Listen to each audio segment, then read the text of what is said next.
We are all set. Shall we introduce ourselves for the record? Sure. Okay. Larry Fagan, PBA counsel. We can go this way. Cameron Cook.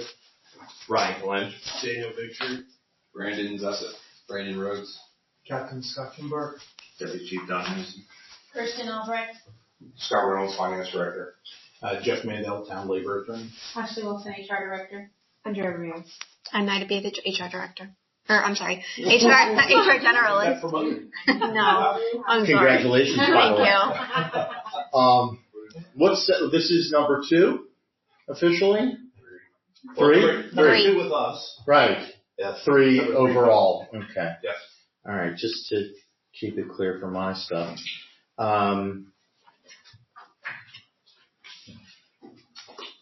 You presented us a comprehensive package last time. We will do the same with the help of some technology, and Ryan has a beautiful presentation. We were late. We were re-crunching some of the numbers. Okay. So while you see this and you go through it, is it going to be? No, I have a couple of handouts, and then I'm going to be speaking from here. So Okay. So first, I will express our disappointment in, we were interested in removing tier 2 of the pension. Just be listening with a view towards that. Let's see, what was our other?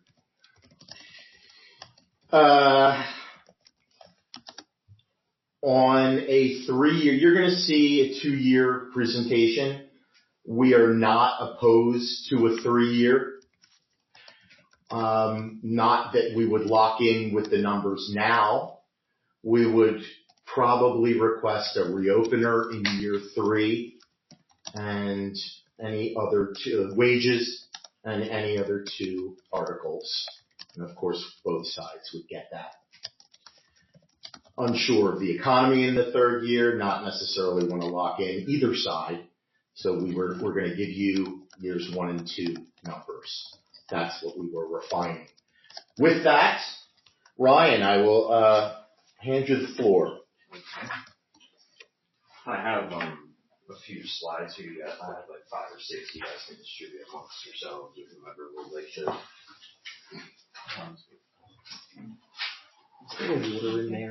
There's some right there behind the lemon. Oh, okay. Thank you. You don't have enough. Yeah, there's an extra one here. I don't need one. All right. Yeah, so what I'm going to do is I'm just like just last time when you went through just detail the things. I'm going to pretty much do the same from the PowerPoint. So, you guys can follow along and I'll say where I'm at. Okay. And at the end of it, we can discuss or whatever, but basically just we'll get the meat and potatoes out of the way here, just with what, our responses and whatnot. And then at the end, we can discuss or digest whatever. That's all good? Yeah, sounds. Okay, cool. All right, so starting off, this is going to be our formal presentation from the reps. And we see it as chasing the benchmark for excellence. Setting the benchmark for excellence is the model that's displayed on our patrol cars. But when we take a closer look, it's clear that this statement, while aspirational, does not reflect the reality of how our agency compensates its officers.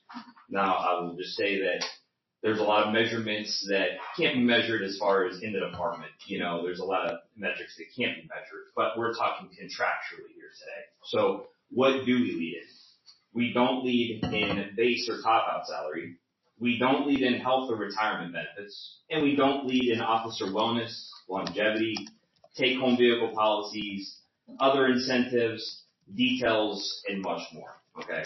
In fact, in 2025, a lot of the measurable categories that officers, supervisors, department support, and law enforcement measured by, just as officers, we're falling behind it, okay? And to truly set the benchmark for excellence, which again, is on our vehicles, we have to do more than just put a slogan on it and say it, okay? This begins with paying the officers and supervisors what we feel we are worth, offering competitive pay, benefits that reflects the risks and the excellence the way we lead and serve, and investing in the department through competitive pay and benefits. Okay, excellence isn't just a slogan and a standard right now. We're all behind. We're asking to be treated as such. So on the second slide, I have basically a town post that pretty much echoes exactly what I said. That the town invests in its officers. Okay, there was a call. I won't get into it, but where afterwards the officers did such an amazing job that the town felt the need to post that, we do such an amazing job and that they are willing and ready and they like investing in officers, equipment, and they're proud and they want to keep their community safe. So I just like to point that out, and that's exactly what we're here looking for today, is that continued investment. Next slide is just the standard of where we are, so everybody is aware this is our recruitment poster. This is where we're at, okay, right now. But if you flip to the next page, this is the reality of it, okay? Setting the benchmark for excellence is going to be I'm going to reflect on that a couple different times, but setting the benchmark for excellence, we are at number 16. As you can see down on the list, there's multiple different metrics that are put together from the FDLE and the PDA as far as starting pay and multiple other things, okay? On the side, you can see in negotiations soon and in negotiations now. That will be relevant as we go on, okay? So that we can see that we're in negotiations now, and there are other departments that are already way ahead of us with starting pay and benefits that are in negotiations now that are going to, again, leapfrog us, okay? So setting the benchmark for excellence, I feel like we're falling behind, okay? So this is going to be relevant. I'm going to reference this as we move on. Justification for an updated pay plan, The Jupiter Police Department touts the highest standards of professionalism, community service, and safety. To continue delivering the exceptional service our residents deserves, it is critical that our pay structure reflects the evolving landscape of law enforcement across Palm Beach County and the state of Florida. Remaining competitive in Palm Beach County and Florida, agencies across Palm Beach County and throughout Florida are adjusting pay structures to attract and retain higher caliber talent. Currently, multiple neighboring agencies offer shorter step plans, tenures, and higher starting salaries to remain competitive in a very aggressive hiring environment. Without a proactive adjustment, the town risks falling behind once again in recruiting and retaining quality officers that the community expects.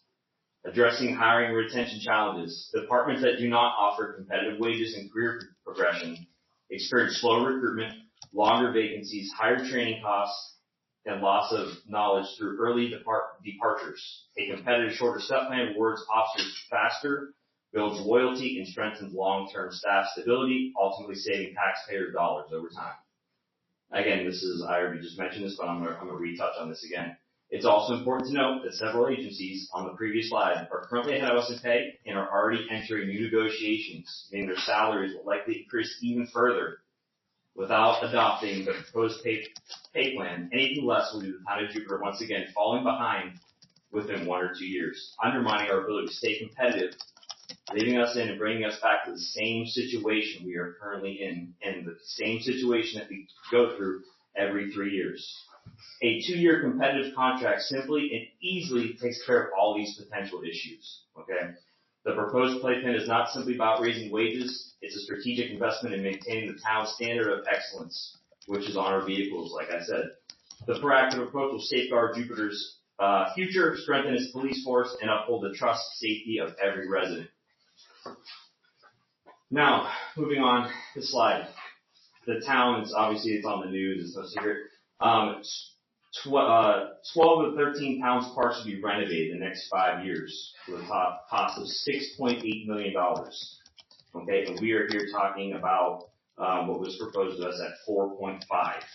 Okay, that went relatively unobstructed and is already signed, sealed, deal, and on the way. And we're here talking about our contract, the people who protect it, at 4.5. So I just want to put on the record that this is, the people who protect these parks and keep them what they are, The park's got an easy 5-year, $6.8 million contract, and we're looking to negotiate. We are going to ask for the implementation of a 10-year step plan. Okay, the beginning, the top section, Jeff, is just some sort of like language that could be implemented. Okay, that's just like example language. Okay. Agencies that have a 10-year step plan, and I want to add to this that potentially that Boynton, actually I already added them in. Boca Raton, Boynton Beach PD, FAU, Highland Beach, West Palm Beach, PVSO Law Enforcement, PVSO Civilian, and MCSO Elite, 11 years. All have a 10-year step plan. And, I don't know about you, but setting the benchmark for excellence, we should be in there, okay? And this gives officers the incentive to stay long-term, knowing they're working to a predictable top-out salary, okay? This eliminates confusion, and it eases the burdens, okay? It reduces turnover, helps predictable budgeting, and helps recruit top talent to stay. Officers in the town of Jupiter, they vest in 10 years, and this can coincide, and they can top out in 10 years. Implementation of an October 1st effective date for all pay raises.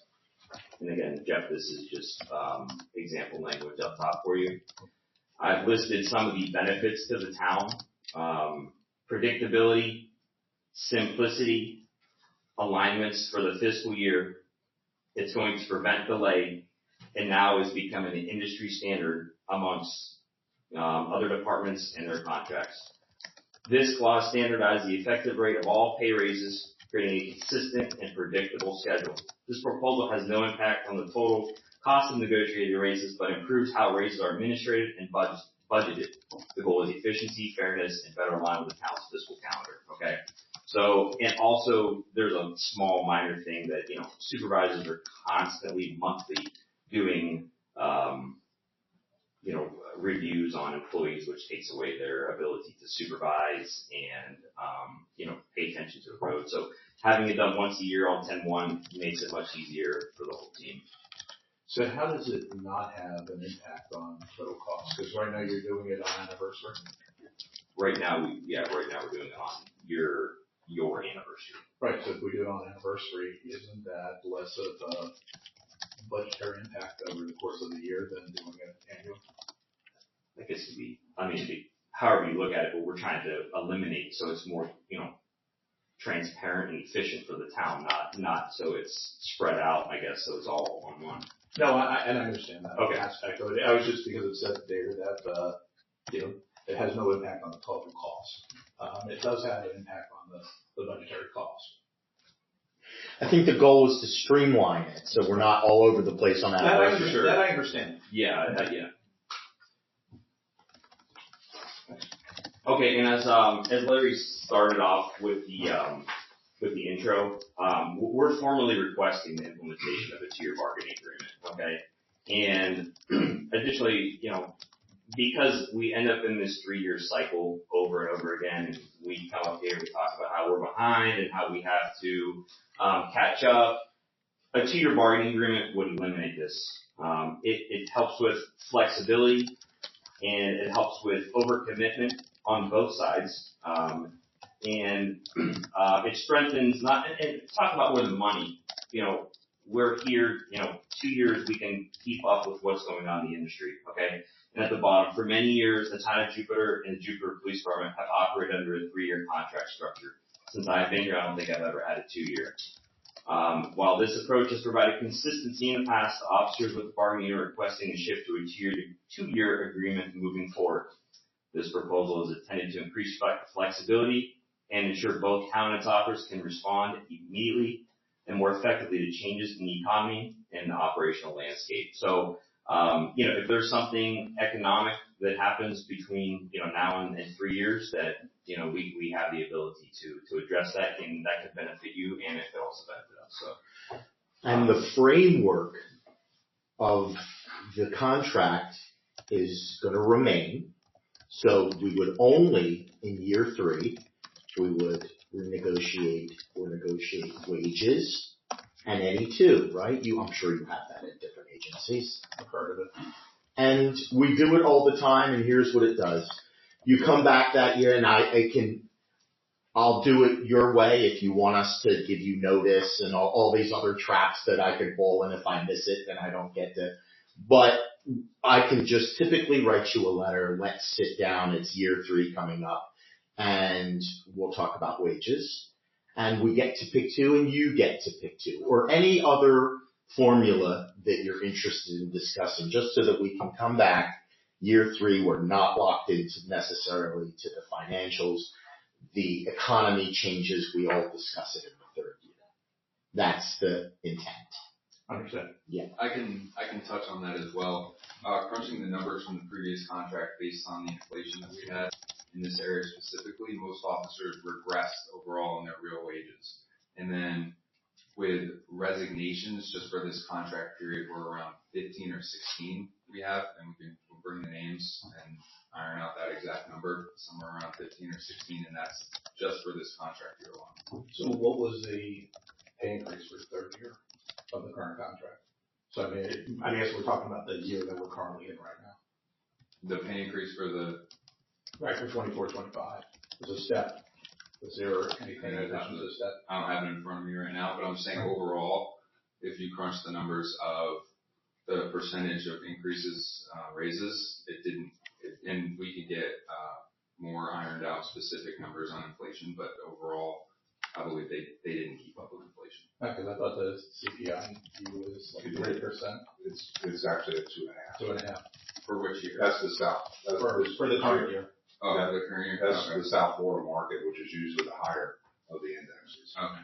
But let's move on. So along the way, some people were you may have even been involved in that, or one of the local branch of the firm where Daniel Bigtree and some of the other officers were slotted in incorrectly. So we had to slot them in correctly.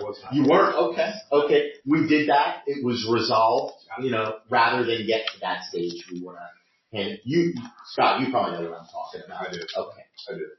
So we want to handle it from the get-go. That's the idea.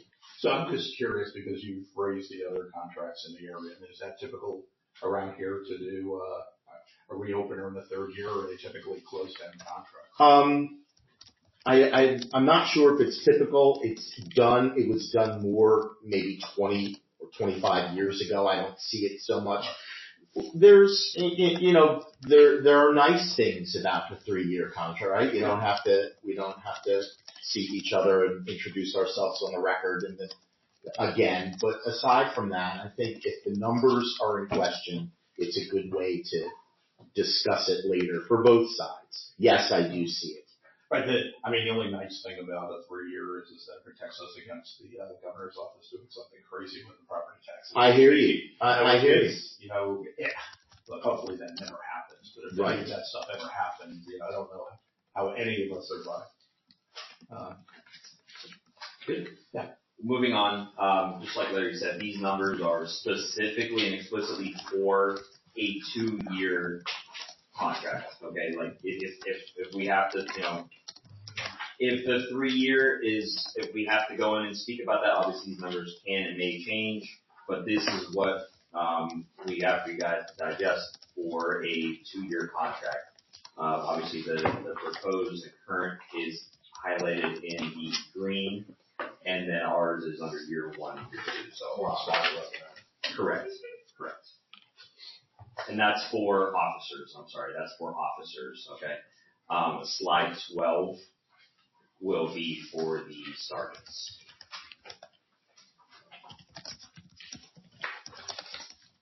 So we can touch on that later, but Jeff, just let me know if you want me to move on to 13. Yeah, sure. Digest those. Okay, an increase in longevity pay. The town of Jupiter currently ranks at or below the top 10 in starting pay and offers one of the least competitive longevity pay structures among county law enforcement agencies. Our officers receive between $250 and $500 based on years of service, while surrounding departments offer substantially more attractive incentives, including percentage-based longevity, and multi-tier bonuses tied to years of commitment. This disparity in contributing directly to the loss of senior officers, many of whom are retiring early or leaving for neighboring agencies with a stronger long-term financial incentive. A revised longevity structure is critical to retain knowledge meant to young officers, protect the town's investment in training. Note, the approximate cost of training a new police officer is approximately about $200K, and that comes from the PDA. Our proposed longevity is much less per officer. Then I go through the benefits that this brings to the town. Okay, retention, stability, and obviously an recruitment appeal. Jupiter Police is falling behind in rewarding the very officers who have dedicated their career to the safety and well-being of this community. Increased longevity pay is a practical, meaningful, and affordable way to address retention issues and realign the department with industry standards. Just recently, we've had a couple of people leave, and we have another officer on the way out soon. These are tenured officers. And on slide 14, this is. So before you go there, these officers, like the 10-year officer. Yes.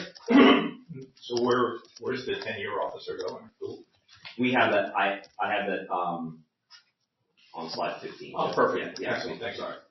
So on slide 14 is our current pay structure for longevity pay and where we sit amongst those that give longevity pay. As you can see, I've kind of explained it. And this is, after taxes, these numbers are less. So, you can do the math, but after taxes, it is substantially less than that. And that's where we sit. So again, setting the benchmark for excellence is number 9 for longevity pay. Jeff, answering your question on page 15. This is our proposed tier longevity pay. No, I was asking about the officers leaving. Because I'm not used to, 10-year officers leaving for other agencies. So it's, that was my question. It was like, so we have a 10-year officer, where'd they go? Yeah, we've had a couple of them. I mean, I don't know if anybody wants to answer that. We've had, a couple of them. One's on his way out now. We have, he got to leave, go to a private job. Like a 10-year. Where's he going to? The most recent officer who left was around that amount of time as a cop. He went to, I believe it was a federal job or working for the military in similar law enforcement. Right. So I'm sorry. Okay, so these are our proposed longevity pay structures. Okay, and these obviously would be based off of the implemented pay structure that we agree upon. But 5 plus years, 2%, 10, 3%, 15, 4%, and 20 plus years of service, 5%. I guess I kind of left it open for how we'd like to implement that, whether that's over the course of a year, whether that's a one-time kind of thing like it is now. So, that's something we can discuss, but this is what we're proposing. And as Larry spoke about at the beginning, prior to this, is the automatic reopener clause that if we have to speak about, a 3-year, like I said, everything here is explicitly for a 2-year contract, but if for some reason there would be a 3-year contract discussion that, we would be requesting an automatic reopener clause, and the language, as an example only, would be something at the top, Jeff. And basically what this would do is it would, bring us, like Larry said at the beginning, this is basically just echoing that formally,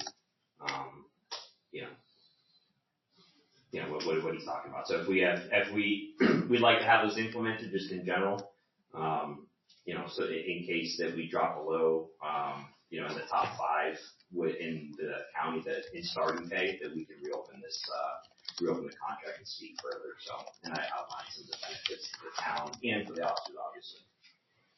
So in November, I like this as written as an automatic reopener. Here's how it will work in practicality. I will send you a letter that will say we're interested in reopening negotiations in year 3. The rest of if you agreed to this, it would be a 3-year contract framework. The 3rd year opens just for wages and any other 2 each side pick. I get 2, you get 2, or 1, whatever we agree to, or none. We could open it just for the wages. I'll notify you, let's sit down, we want to talk about the third year numbers. That's how it would go.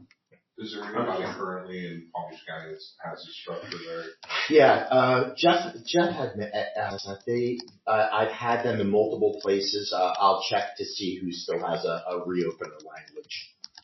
Sure, if you want to see the competition, not a problem.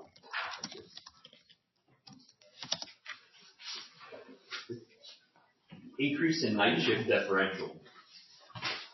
This is fairly self-explanatory here, but I have the example. It's basically just an increase of the current language that we have from what the percentage is now, and that added from the current percentage to 5%. I outlined some of the reasoning behind it, and basically no other employees in the town of Jupiter work overnight except the water department. In comparable agencies, not only in this county, but in Broward alone, but Broward also, the standard is 5%. So, Jeff, if you want me to go over these as far as the reasoning behind them, we're happy to. No, I get it. Okay.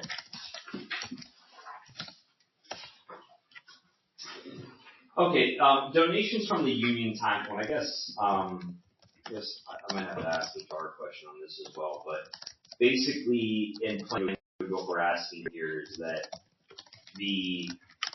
when we take time, members are required to donate time, I believe on a yearly basis, X amount of hours, okay? We're asking that, and the language is in here, but I'm trying to simplify it, that when we donate that time, or members donate that time to the PBA bank pool, okay, that those members' time, should a need arise, can be donated back to them in the case of emergency. So, to give you an example, I put a couple of examples here. So that would be like, it wouldn't be sick time, it wouldn't be comp time, this would be PDA time for essentially any member, okay, that they donate for us to use for union business, but it's their time, so so they could use it as an addition for if there's an emergency case need or the union deems it, I guess, necessary for them to use. Can I ask a question? Sure. Did you say you guys are required to donate time to the union? So yeah, we, as far as I know, okay, 2 hours per year, is it? Yeah. We donate to a bank. Used to. Used to. We don't do that anymore? Because I think it changed. I don't think that you're legally allowed to require people to donate. That's what I think, because somebody had asked recently and I looked into it. Mm-hmm. So I could be wrong, but I think I saw where there was like a point in time where that changed. Or so we can make it voluntary, right? Something, yeah. So, and you can't be seen persuading people to. It has to be that they want to. Like maybe you could say like, oh, if you want to donate to the bank. Yeah, we're certainly not going to persuade people to do it. It would be only if they're interested. And it's only for union business. So that time gets used if they go to the quarterly meeting, if there's a grievance meeting, if we have an arbitration and the rep sits there. That's what it's all used for. Yeah, I think people could be educated about it for sure, because I don't think people have been donating to it. But I just want to add that. Okay, yeah, that's We haven't. I don't know that there's anything in place giving them the ability to donate. Not that I've seen. I could be wrong, but I haven't seen anything. Yeah, like an education. Yeah, when we looked into it, it was a little new for us, but we'll do some research on our end to see what's been going on. Mm-hmm. Okay. Please. We can circle, we can go back to this one. Yeah. But you want to be able to use that time for something other than union time. So, but I guess only in the case of like a membership emergency. Right, like an extraordinary circumstance. But it's connected to union business somehow. It's not personal. No, so we'd be basically looking at if we had a surplus of hours, because during contract time, obviously we're using them, some of us are off. But during other times of the year, those hours aren't getting used for anything. Very similar to how we, put out, hey, this employee is asking for donations just from another employee. we're asking that if we had a surplus, as the reps felt the need to help a certain individual, maybe it's a new officer that had no time from the start, we want to step in, that we have the same opportunity as the membership representatives to help a member. If we had surplus hours, we felt the need to. So. Yeah, they have to donate their time anyway to this bank.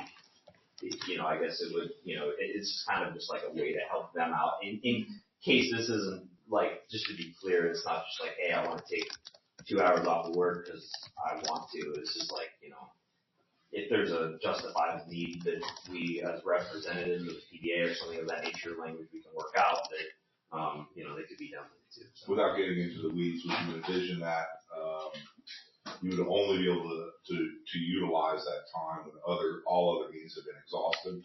I wouldn't say that. I don't think, cause that, I think this is to, I'm trying to think of good language to say, but I would say this is because it's their time, like this is the membership's time, this is like an emergency case, so they wouldn't have to exhaust it. But normally you don't get that unless all other means have been exhausted. Sure, on the town side of it with that, but this is, we're asking. You should rethink that. So. I think you really should rethink allowing folks to actually have leave on the books. Coming to you and saying, notwithstanding the fact that I have leave on the books, I want to use the union. Yeah, in your opinion, that's great. No, I'm just saying, just reconsider it because you will likely run into somebody who's going to turn around. Well, that's what I'm saying. That's why there would be like us as representatives who would be like, hey, listen, like this is. I think the heart of it is it would be a case by case basis for people. There's people who won't use their time and they'll come to work and they'll have this major personal issue going on. They don't want to use their time. They either don't have a lot of it or whatever. So they're at work. Their mind's not at work. Which could be a safety issue for them. So it would be kind of like more used as like a peer support thing. But what you can potentially run into is a situation where you have folks that have leave on the books, they don't want to use it, and they exhaust your union time pool, and then when somebody who has used the leave because of no fault of their own, well, I think that's why I'm saying there's illness or something. There's a cap. You can't deplete it because it's a cap. Yeah, there's language in here that it's just not unlimited. Like, cause we obviously have to do our business as well. You know what I mean? So, but I guess if these hours are over and above the cap. Correct. Yes. But, just, if somebody, if Dan here he broke every bone in his body, I would sit here for free or whatever so he could attend to his issues and that would be his time. You know what I mean? We use that. So just as a small example. Okay. Just real quick, so you would be agreeable to bring that bank down to 0 to help the members and not leave any like that threshold in there? Yeah, there's a cap. Yeah. So like X amount of hours. Yeah. Okay. Court and callback time. This also may involve HR as well, but let me just say, currently due to restrictive language, members are being denied the ability to earn comp time for overtime work that is already contractually guaranteed. This has caused significant frustration among officers who are simply trying to balance their work and personal lives by using comp time in place of cash. The time is defaulting to paid overtime due to the existing language. Despite the overtime being earned and undisputed, this not only undermines morale but contributes to unnecessary payroll expenses for the town. This change is not asking for additional compensation, only the right to receive earned overtime in a form that works best for the member, either as paid time or time off. So, do you have an example without using somebody's name? Just as simple. I mean, you could probably explain it way better than I could. As far as like guys they're putting in for time to first to go into comp time, and it's being. Finance might actually be able to help us out here because I'm sure you've heard from the officers about this before. I don't know exactly what the hiccup is. I just know that for whatever reason they're not able to elect comp time for these for a quarter. So comp time is time off or deferred overtime earnings. Okay, so in order to officially or legally be awarded comp time, you have to exceed your overtime threshold hours. So if you went to court this is Saturday's the first day and we'll use 7 days as our work period. Saturday is your first day of the work period and Friday is your end. If you have a callback on Saturday, you got your 4 hours, can't request comp yet because you don't have your 40 and a quarter hours yet. You have to reach the 40 and a quarter hours before you can officially request comp time. And so that's why you can't do it on that exact day when you put those codes in for comp and callback. But later in the week you can because you will then have exceeded that overtime threshold. So that's why the language is in there that you're paid when you put those codes in there. Yeah, I understand. And I think officers gotten better with that, understanding how to split their shifts later on in that 28-day cycle. But I think specifically the court and the callback, where by contract we're getting that time and a half, they're not able to elect that in that same period. And that shouldn't matter because those are now actual hours worked as far as going to that threshold that we have to meet. Right. And I think that was actually given in the last contract because of the issue of not being able to meet that threshold of the 28-day cycle. And then you do this. So what we decided in the last contract is that you just get paid the overtime hours for those items ahead of time before you reach that threshold. Yeah, so that would be something we'd like to revisit as far as the language, I guess, in that case, because, I don't have the ability to choose. So I guess we'd be asking if there is a way in our timekeeping system that if you have the 3 hours of court, that you were able to elect that specific court entry as comp. So whether that's just another code and it's possible or there's some legality to it that we're not aware of, maybe we can be educated on it, but for whatever reason it is a constant complaint that we get, because by the contract we're going to get it at time and a half anyway, regardless of when the hours are met. So if there's a way to do court comp, we'd be looking for something like that, specific to those two things. The guys do now understand that the other overtime, just because you work an extra shift this week, you're not going to be able to take that until the end. So I think we've gotten better there. Just the court and the callback that it's going to be paid at 1.5 anyway to be able to do that in the same week if they wanted to. We'll consider. Okay.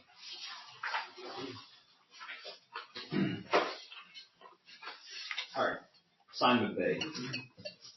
In recognition of additional duties, responsibilities, specialized skills required for certain assignments, all sworn officers assigned to specialized units shall receive a 5% incentive pay above their base pay for the duration of the assignment. This applies to, but is not limited to, officers assigned to FAST, with EFF, drone unit, beach marine, traffic unit, and bilingual officer duties.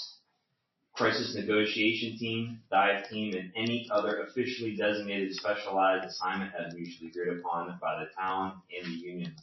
This incentive is separate from any additional and to any existing contractual overtime or premium pay.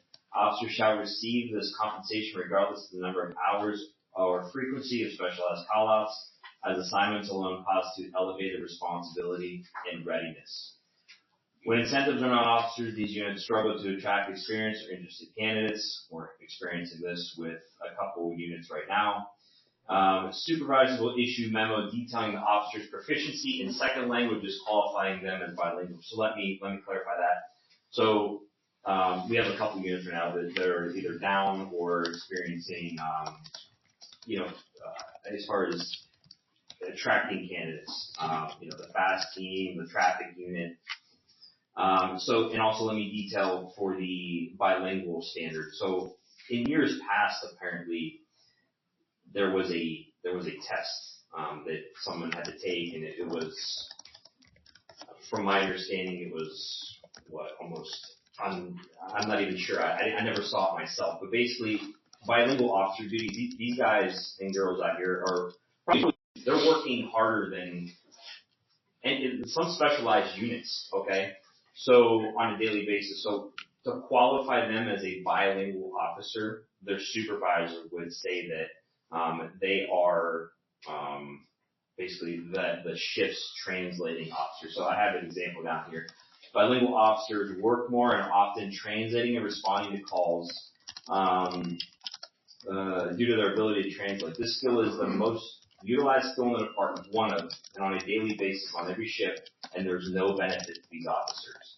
So you have guys out here that are taking a large excess amount of calls, translating on their, on their extra time, coming in early, taking calls that I wouldn't have to take because I'm not bilingual. So you're talking about Spanish speakers? Spanish speaking. All right, how many Spanish speakers do you think that we have? More than 10? I would say, yeah, more than 10. More than 20? No. Okay, less than 20, more than 10. Yeah. How about Creole speakers? None. None to my knowledge. Does it come up in the field? Yes. Yes. Yeah. Yes. So, so in another example, I'm required to actively monitor or respond to a call out to the FAST team, and I am on call. However, I receive no benefit. I'm also exposed to gases, and I'm required to carry extra gear daily for no benefit. So, just that's one example of, why we're asking for assignment pay for these units is because, the FAST team, the drone unit, they get absolutely nothing in additional what their additional responsibilities are required of them and what they have to do. We can touch further on that. This is going to echo more of what Larry said at the beginning of the session here, is we are obviously formally and asking for the elimination of Tier 2 and to merge all officers into the Tier 1 pension. This, I go over obviously the administration of the benefits of recruitment and retention and why it matters. I can go in depth if you like, Jeff, but it's pretty much laid out here. But again, we are, just to make it clear, we would like the elimination of Tier 1 into Tier 2. I'm sorry. Tier 2 and Tier 2. Yeah, I was just saying you don't want it that way. Let me clarify that. I should have accepted. No, I'm sorry. Yeah, no, I understand. And I'm on slide 23, and this just goes into a little bit more detail as far as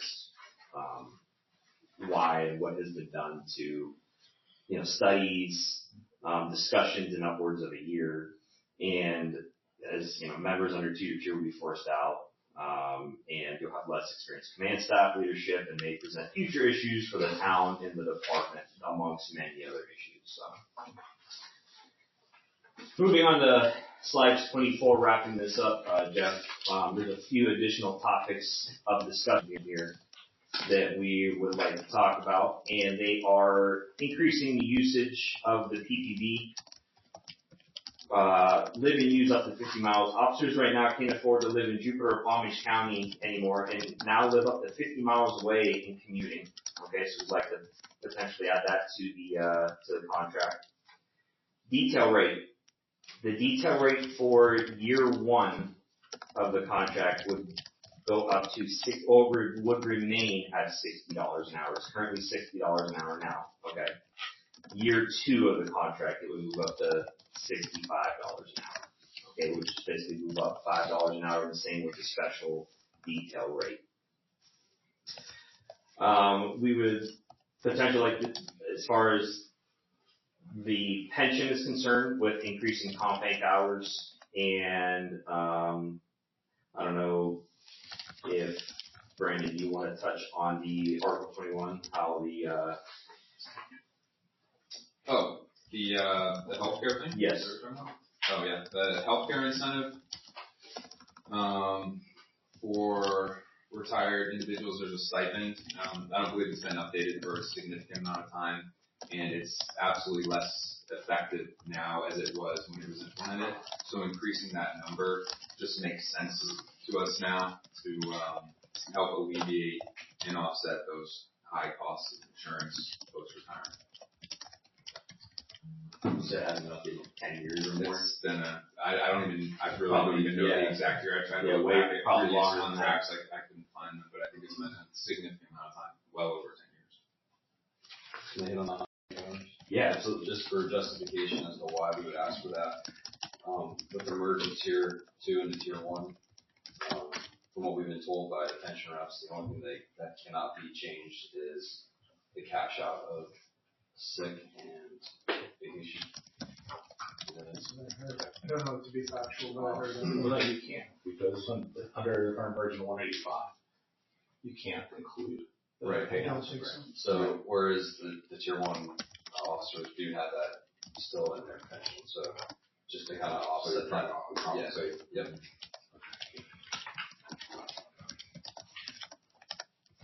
And lastly is K9 language. I actually don't know if I have it or print it out, but I can send that to you, Jeff, or I can print it out now. But we basically had the current language is outdated, and I don't know if we have that in here anywhere.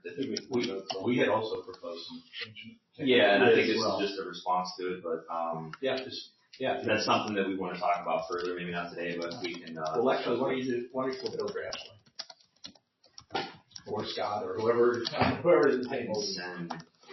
You have Can their you email, send so it tonight, please? okay, send it tonight, so we can print it out. Okay. What's your current comp cap? 180.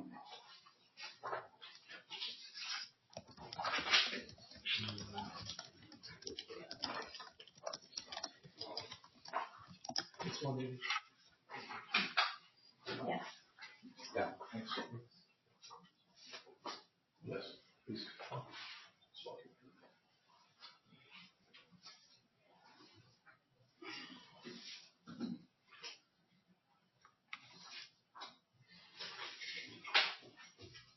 Actually, you want me to send that to you? NIDA? NAJDA? One second. Say it one more time. NAJDAB at Jupiter.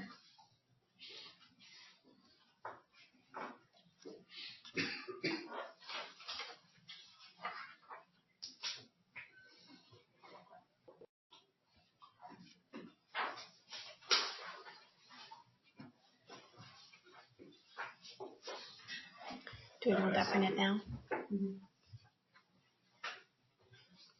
Just let me know when you got it. Oh, is that it? No. Bing. NAJ DAB at jupiter.fl.us. Mm-hmm.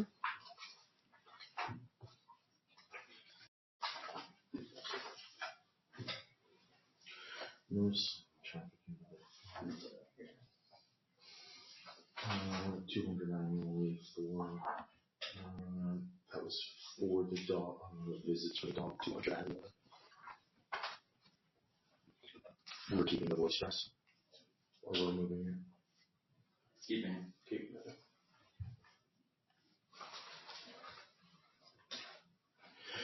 The town's paying for the food for retired dogs. No idea. Oh, you're asking? I am asking if, I want it to continue if they're doing it. I can answer as well. Yeah. So, right now the town, we budgeted, for each officer to get a bag of dog food for the dog. And they also cover, that includes some limited medical expenses for, some vet bills. Post-retirement. Post-retirement, Okay. yep. It's not contractual, it's under the contract, it was just a budgeted, item for dog food and, I got the email. limited medical expenses. Okay, cool. You mind? I would say it was 1,500 to, I think it was 1,500 per, retired dog. So I guess if we're doing it, but it's not in the contract, we would like to see it in the contract. Yeah. That's what we did on the.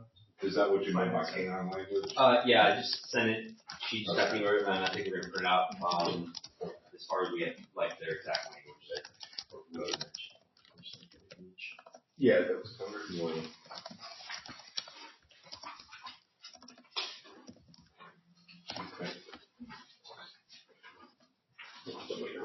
I said, Yeah, no, I mean, we could look at it. Oh, that's no problem. All right, so how much is this going to cost us? That's not on the last page. No, I'm seriously, have you all? The last page is everybody that presented it to you. No, seriously, I mean, have you all costed this out?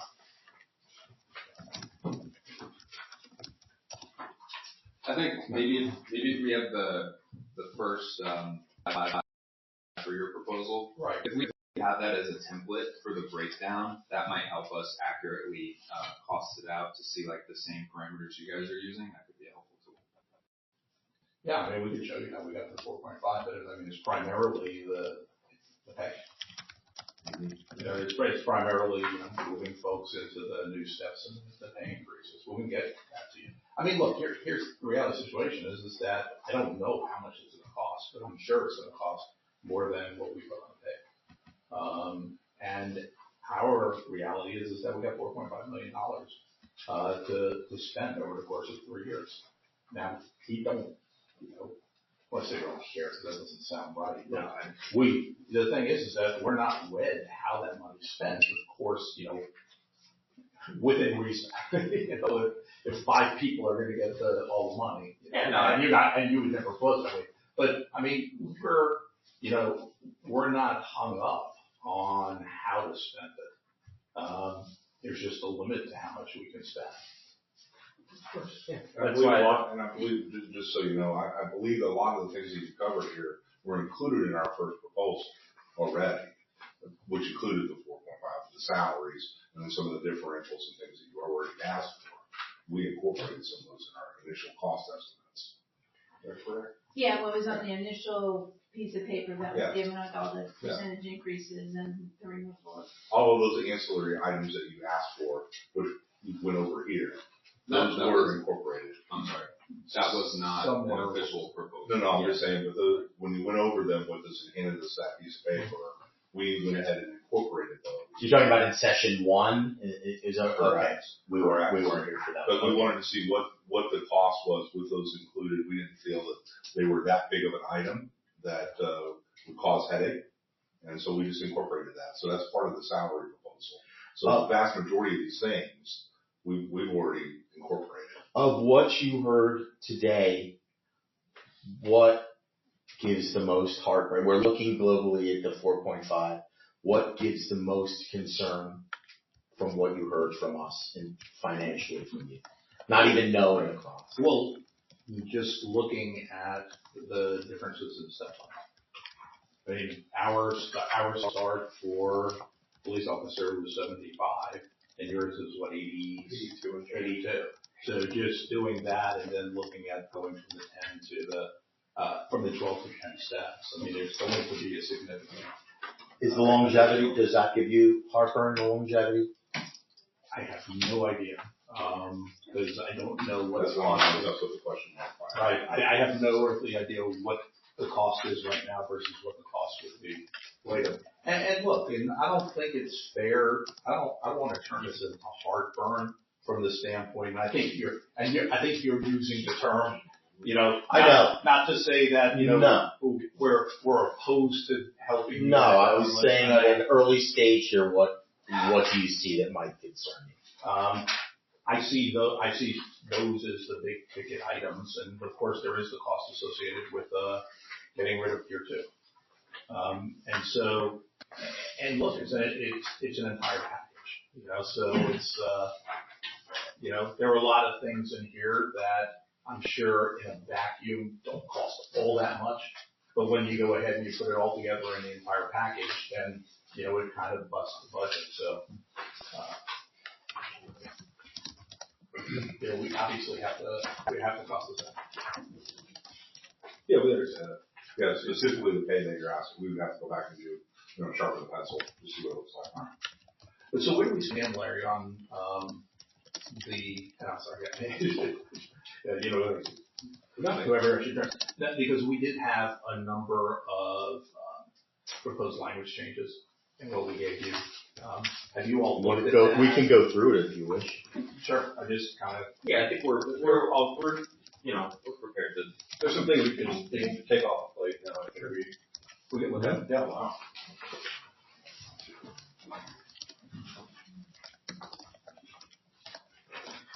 So this is the K-9. Does this include the retiree in here? Yes. Okay.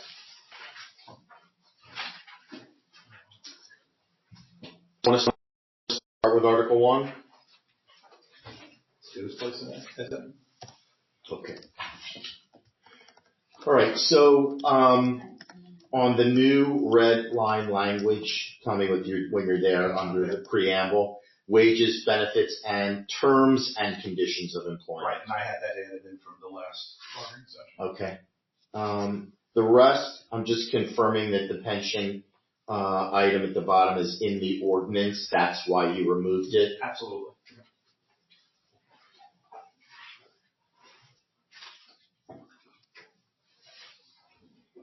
Okay. Otherwise, these changes look ministerial, so I can TA that today if you wish. So we're the 15th.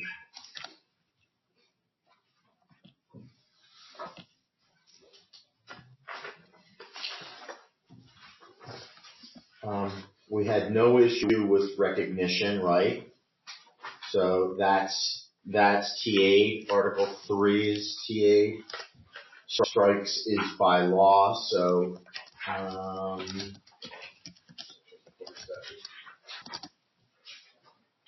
yeah, that's okay. So 4 is TA. I have no issue with those changes on the dues deduction.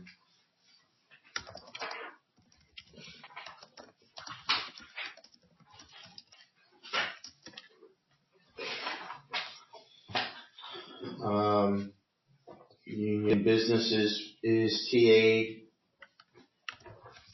Time pool. We're having some further discussions on that. So, yeah, I guess it's where we're going to be confused. Because it said each bargaining union member may contribute 2 hours. I don't know when we stop automatically doing that, but I was never aware of that being communicated. So, however that looks, it's going to be May, it's voluntary, and that's what the rules are. If there is some form that we can get out to the membership to see if they would like to add it in there. So, we might just have to come back and figure out how that moves. Yeah, I'll look into that. Okay. All right. Larry, do you have a deduction authorization form from any other places? We do it for the PBA when we sign up for those dues, so we could even do something that kind of mirrors that. I can send you ours. Okay. What we use, right? Yeah, why don't you do that? Mm-hmm.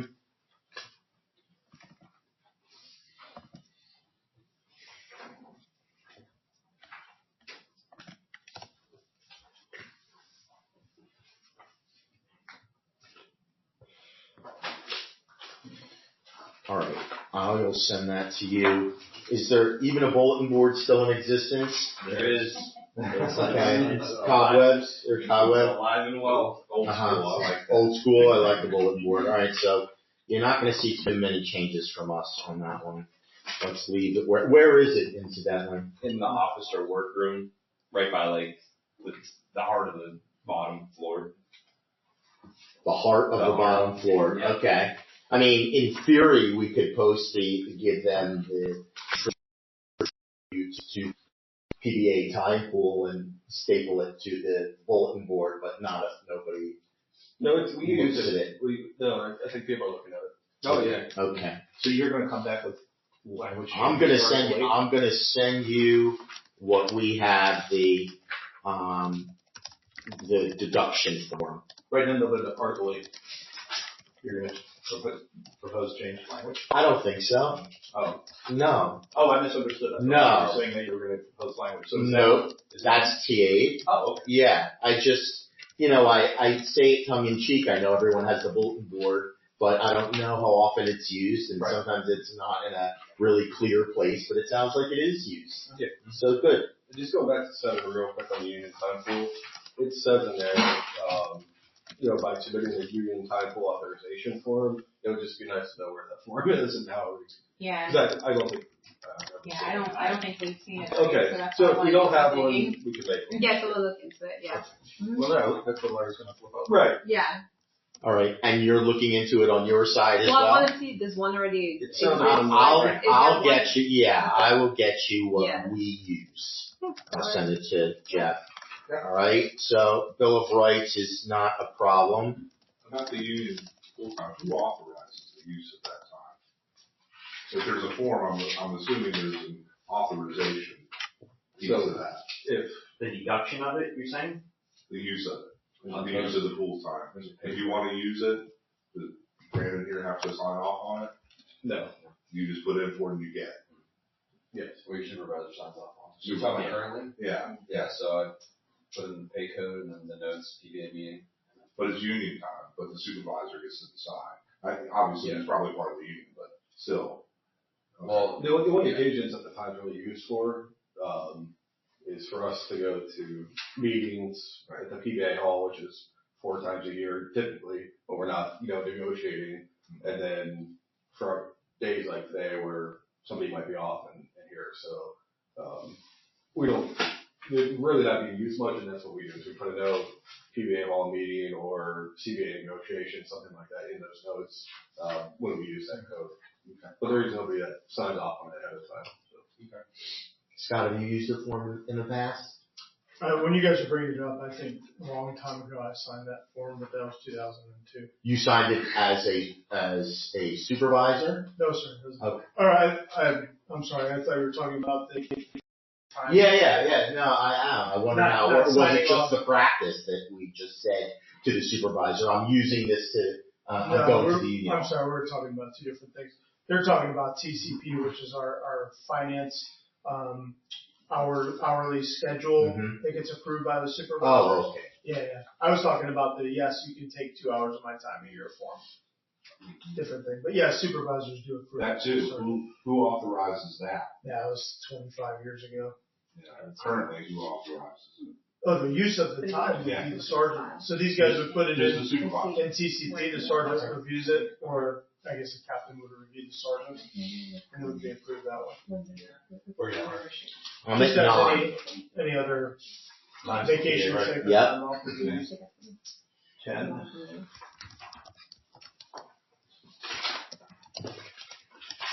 Same. TA 10.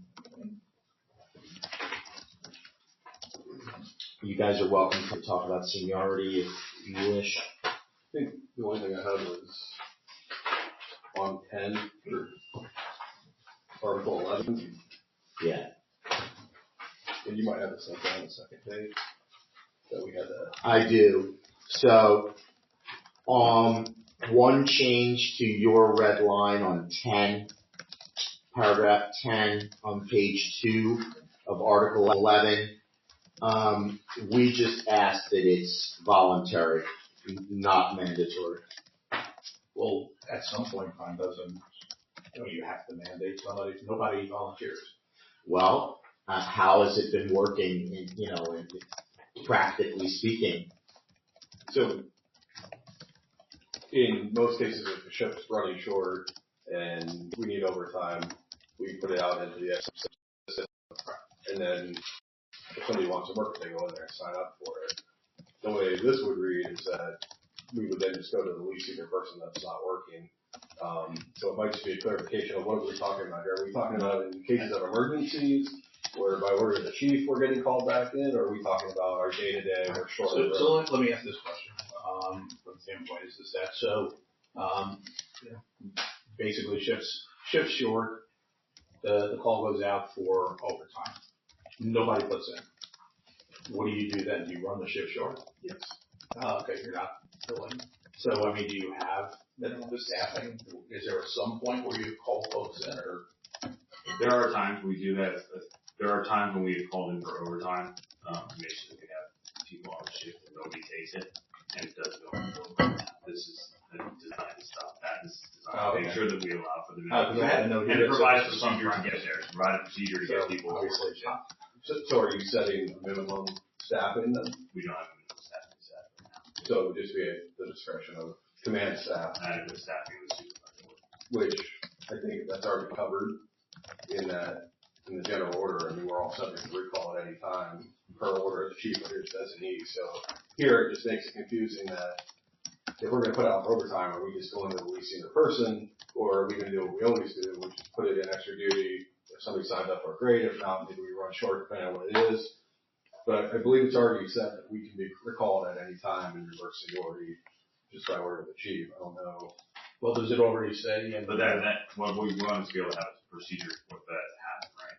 So we have certain events throughout the year that we have 4th of July, Halloween, those mandatory call-outs, right?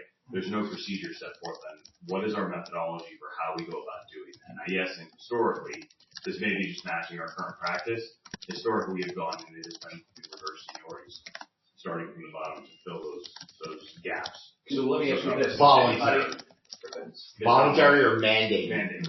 Right, well, does anybody here disagree that there's ever a circumstance where you have to mandate folks that you should do it in reverse order of seniority?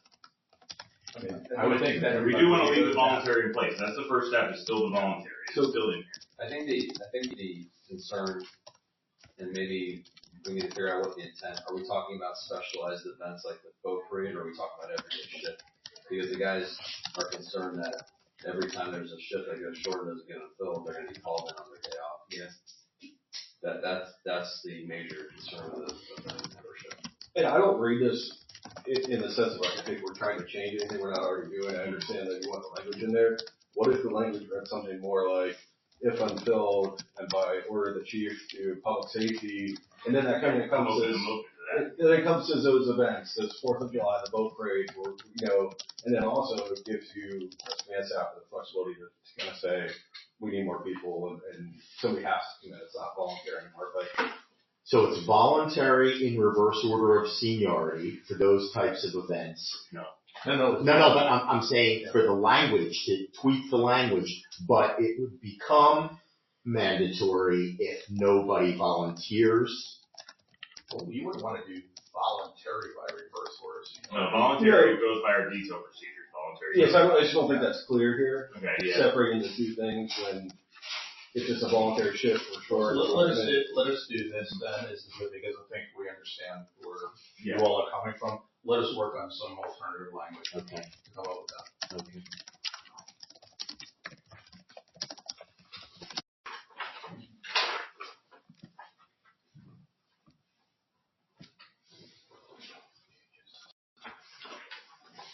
So you're going to work on alternative language to paragraph 10, the last red line.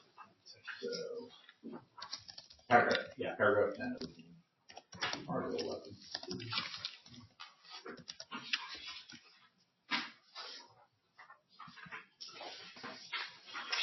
I have no changes on 12, unless the reps say otherwise. 90 calendar days is helpful, that's good, not an issue. I'm on Article 12, Employment and Promotional Policies. So the TA. Mm-hmm. All right.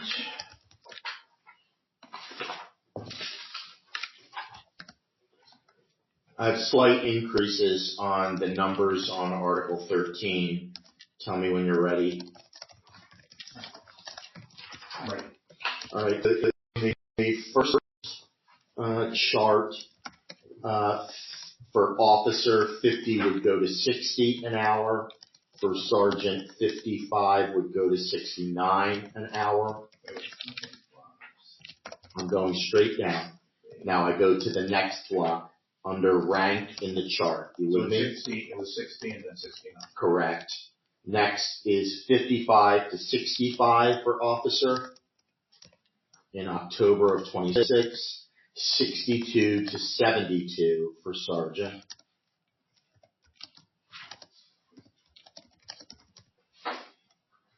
Next is for officers 60 to 70 an hour. And sergeant 69 to 79. Wait, I heard. So that's in 2027. That's if we even. Yeah. For the first, we're gonna keep the detail rate as it is at $60 an hour for year one. Okay, as it is. It's gonna remain. The next, and I'm talking officers. Okay. For the following year, year two would be 65. Okay. Yeah, you got it. Special details, I believe right now it's 75. Wait. Okay, let me stop here. Yeah, it's just this is because the way it's written. Yeah, it's kind of year one is remaining the same. So 2025, it's going to be the 60. Is that what we're at right now? It's 50 and 55. No, yeah, so that's wrong. Right. So we said 60 and 69. And we only we're doing a 2-year. Yeah, like if right. Those are the numbers on the current contract that are on this paper. So those are not, you gotta go. So we're at 60 now. Okay, because you have to go to 24, it goes Right. into the 25 box. Okay. So effective October 1, 25, that's staying at the 1669. October 1 of 26, that goes to what? 65 And 72. 72. Okay. And we're leaving out the third because if we're doing a 2-year. Okay. So it would be the same for the special details as well. 75 remain for the first year. And then 75 and 80. And then the 80 goes for year 2. I'm sorry, so it goes from 75 and 80 to what? That's it. Year 1's going to remain the same, 75. And year 2's going to be And year 2 will be 80. 80 for officers. For officers. Right, and what first for best sergeant? Whatever the $5 increase is. 85. Okay.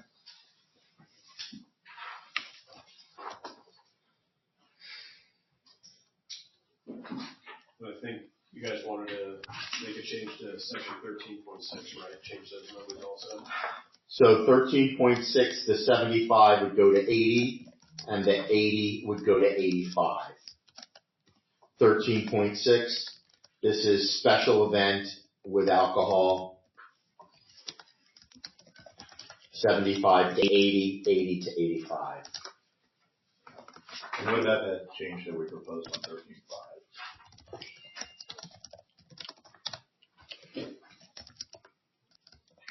That's not a problem, that's current practice. So I think consecutively, was just the issue. Yes. Mm-hmm. That's. Alright, so,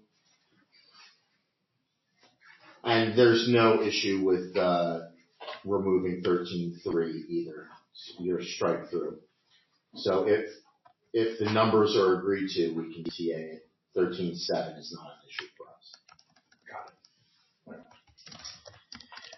Okay, Article 14, education.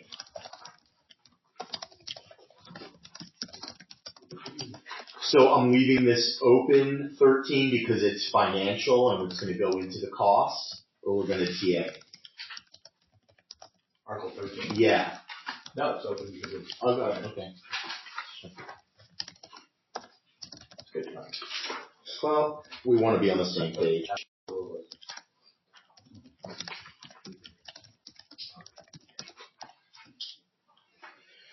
Okay, so we're going through in Article 14. Tell me when you're at. Okay, I'm at 14. Okay, tell me when you're at capital E, separation of employment. Okay, well, before you go there. Yeah. Were you okay with the change? I see no concerns with the previous language. Those are Right, ministerial. 14 for a 2. The change from June 1st to quarter 1. Up to the reps, I don't have an issue with that. Or E? A2, the budget process going from the specific date of June 14th to quarter 1. Not an issue. One day, right? It went from June 1st to March 31st. Right. Yeah. Well, actually, it's a month today. A month, okay. Yeah. I can't imagine that being a deal breaker. No. Alright, so, and then on the second page, I see no concerns with that. I have some additional language. I can cover that. Go ahead. Section E, the separation of employment and social reimbursement. Yeah. We're okay with kind of the intent, and obviously if we take the committee to school and they leave 38 there. We would like to see the inclusion of language where that says including through retirement or involuntary separation. If we could have it exclude somebody that goes out on medical leave. That's kind of outside their control. Disability. Yeah. Disability. Right, so you're gonna put the word disability? Okay. Disability separation. Okay. Okay. Yeah. Just the purpose being that person, that's not a choice of them or us. It's Yeah, just, I heard that more. yeah. Jonathan?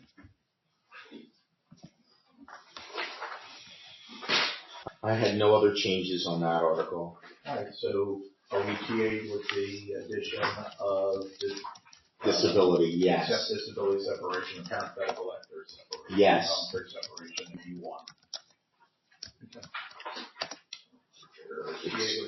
Excluding disability. That's gonna be the parenthetical. Okay, I have except disability. Yeah. You can say excluding. Either one. Well, do excluding if you don't mind. Okay, remember you only one. All right, you can leave it as except.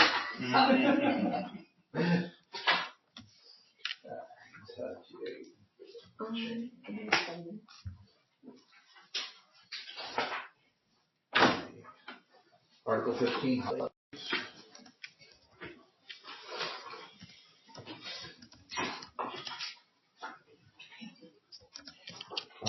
Any opposition to adding New Year's Eve and New Year's Day?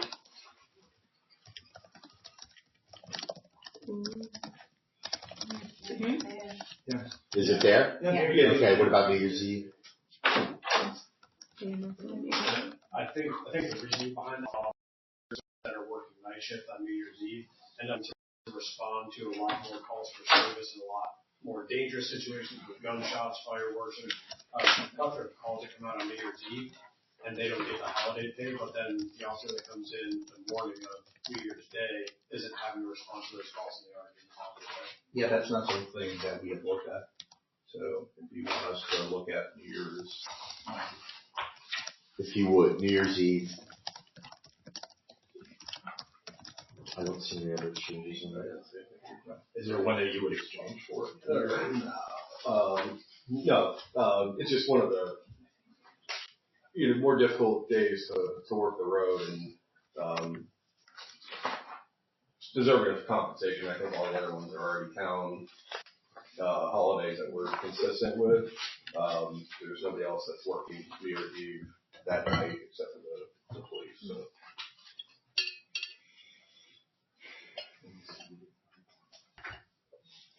All right, let me just make a note here.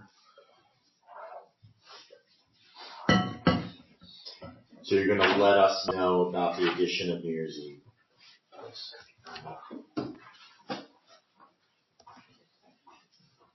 Yep.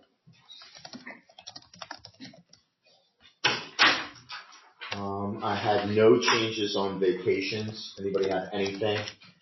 We can TA it with your changes. Okay. Remember, you're only one. Today's 15th. Okay.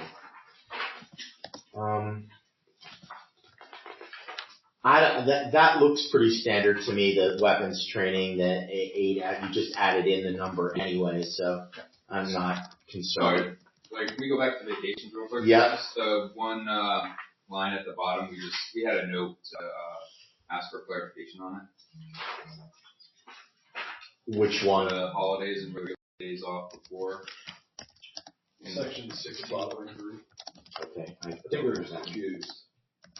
What's that saying? Holidays and regular days off before. I guess we don't know what that means. Yeah, I think so.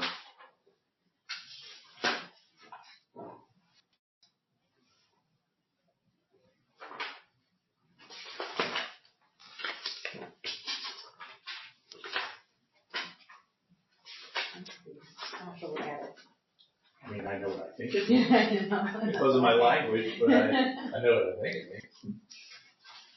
I think someone tried to clean up what's Yeah, scratched that's what out. I think it was. Yeah. But I can't see it. Yeah. I think, yeah. All right, so we're gonna leave that open. You're gonna let us know like what that's about. I believe the previous language was super confusing and Okay, but still confusing nonetheless.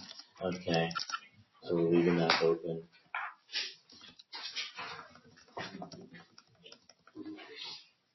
So I have a note here, we're okay, except we're looking at 16.3. All right, weapons training 17. Right, I have no issues there. Yeah.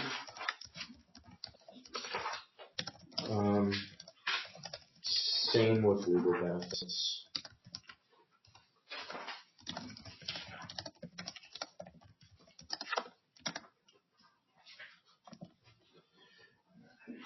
Anybody have issues with the probationary period? No. Now's the time to say it. Okay, 19 is TA.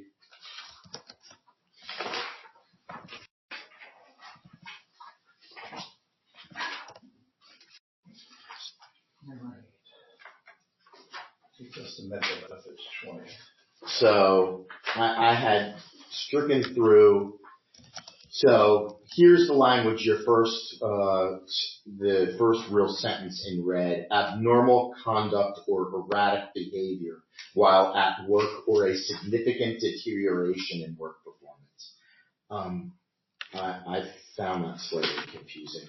So just keep in mind, that's the current language. You just moved it from the bullet up into the sentence. Yeah, I do see it there.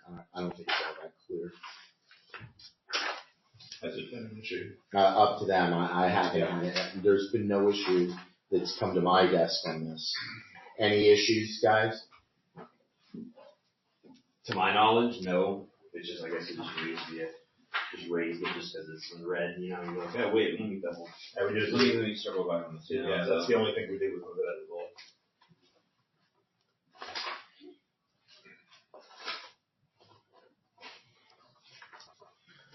Okay. 20, just after that discussion, we can TA to today's date. Insurance, we had some slight increases. Tell me when you're ready.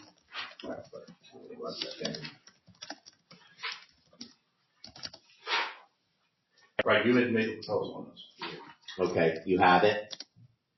100 to 250. Yeah. 5 to 15. And then 150 to 350.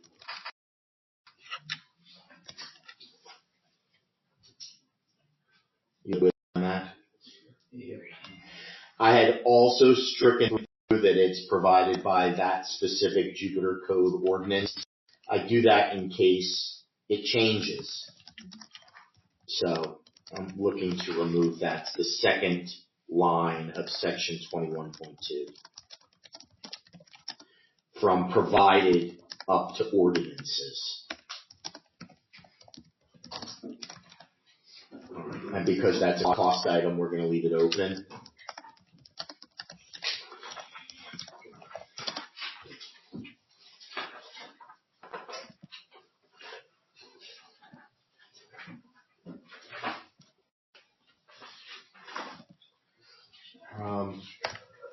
I saw nothing on bereavement, so we're going to TA Article 22, bereavement.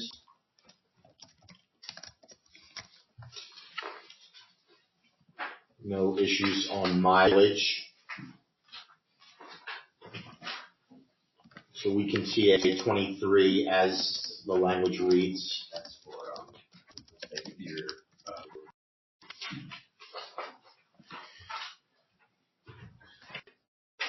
Longevity, you saw our counter on the PowerPoint. We did, yes.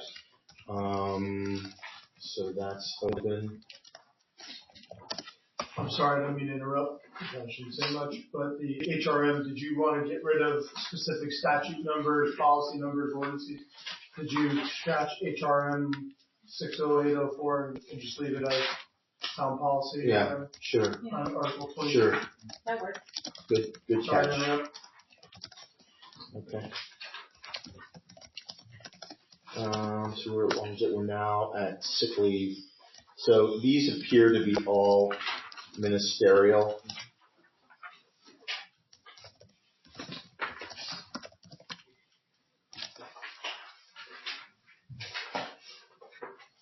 All right, so I had some small changes on your last red lines on page 34. All right. Tell me when you're ready. I am ready. All right, so it's going to go as it's read. Employees may choose to convert accrued sick time to vacation leave or keep it as sick time, but this decision is final for each member's anniversary period. That may change, but that's the change that I had originally mentioned you guys mention if that's still an issue. Well, so I guess what would we have in here for each period? What period are we talking about? Are we talking about the pay period? Are we talking about year? What is the each period refer to? Is it pay period? I don't think it would be pay period. I think it's talking about the employee's anniversary period. Right. So that's the change we're looking for. Members anniversary period. Yeah, I see anniversary is crossed out. So basically for an entire year. So you're making elections for an entire year. Yeah. Right. Once you do election once a year. Right. That's what I was just confirming. That it's an election once a year election. Okay. So it's members apostrophe S, because it's just that individual member's anniversary period. With me? I'm with you, but so everybody here understands what is meant by anniversary period. Okay. Everybody good? Yes. Seeing nods. Go to the next sentence. I'm just adding one word. Unused sick time cannot be converted later. Employees who retire but do not resign. Add the do to the not.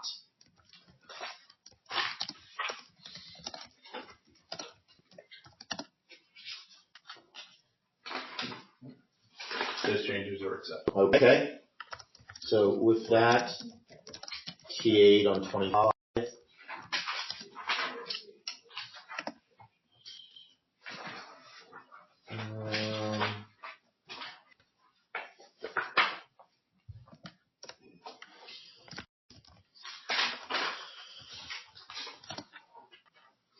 Concerns on uniform? I don't think we have any. Anybody have anything? Cameron? No, sir.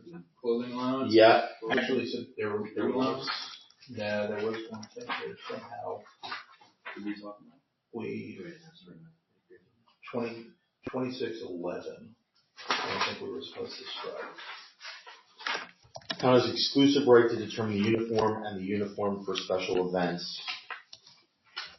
Up to you. Not concerned about it. You're keeping that in? Yeah. All right.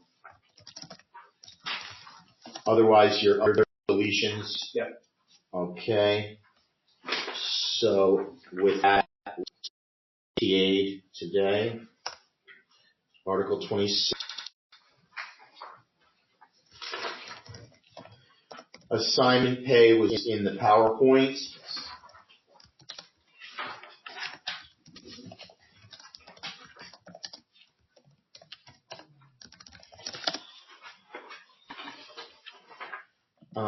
We should leave 28 open. There's costs involved. Yes. Are you anticipating making any changes to 28? That is the differential. That language is in that article. Section 28.8, that's the callback thing. Right, so it's 28.8, 28.10. Those are all. Yeah. Yeah. Needs to be open. All right, so that's going to stay open.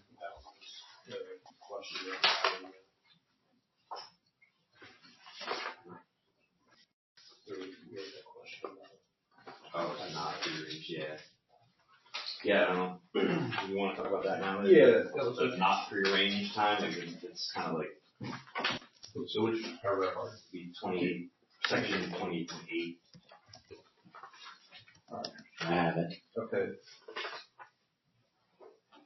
So we added in there not prearranged, but then the very next paragraph, the one sentence paragraph there, examples of callbacks include but not limited to investigation, search warrants, critical incidents, mandatory meetings. Those are all prearranged events.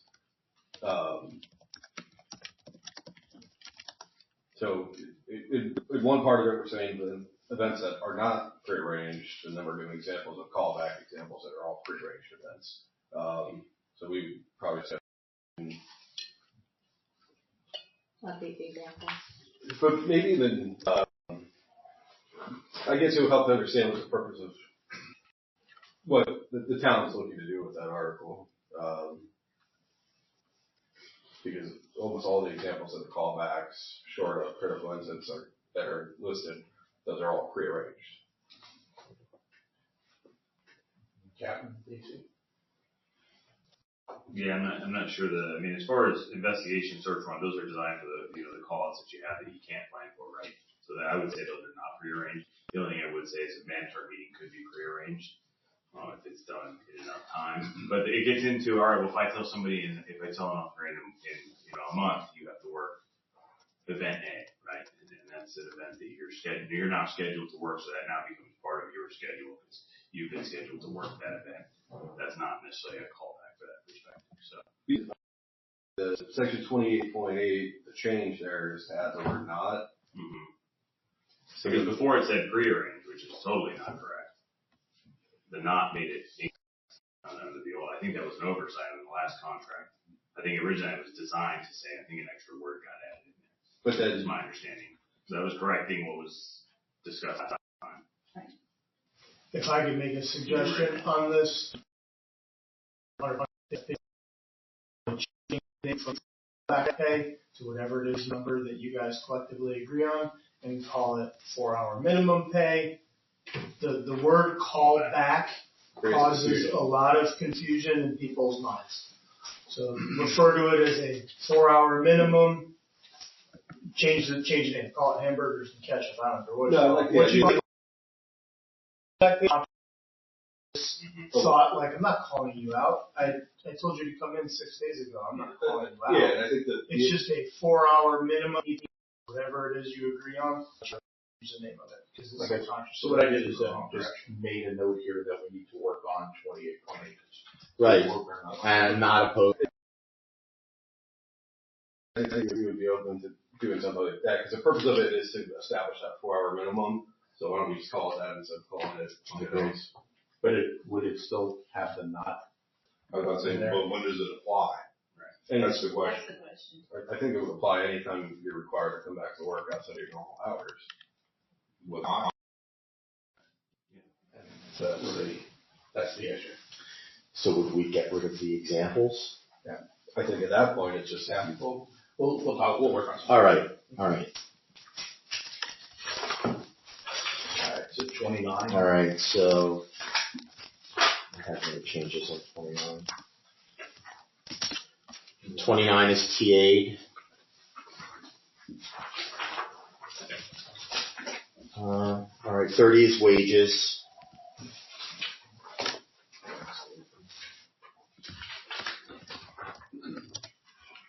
On the grievance procedure, so 30 is open on the grievance procedure. My only concern from last time was having the days be uniform. So whatever we agree on, that they're all business days or calendar. In fact, I think calendar days is easier. I see you have working change to business. Then some people are going to say, is it my working day? Is it my business day? This is my Friday. So if we can change them all to calendar days and make the time in between consistent, we're good to go. Well, I think the reason why that, and the only place that we put in business was for the chief of police's response and the town manager's response. Right. And that's because they work the administrative schedule. Okay. I mean, what if we just call it 10? Between or something. What if we just call it 10 calendar days, and then that would encompass those holidays or weekends anyway? Yeah, what is that gap?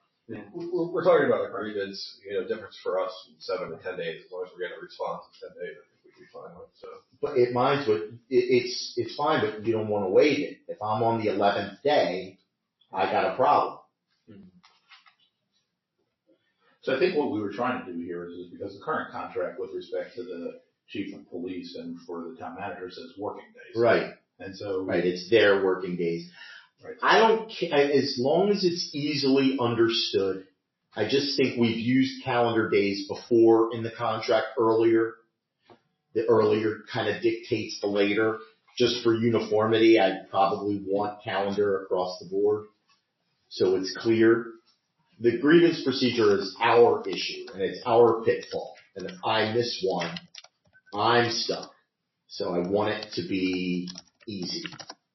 Yeah, well, the thing is we're not changing any of those. Those are all all of the ones for Yeah. Union are staying. Okay. So you still want it to be business because it's easier for the chief to understand. And the town. Yes, but That would,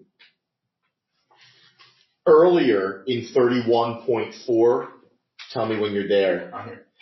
In the center of that, he's within 7 calendar days. No, that's the grievance presenting it. Written grievance to the town manager. Okay, so that's the grievance presenting it. All right, so you see that, so they're different.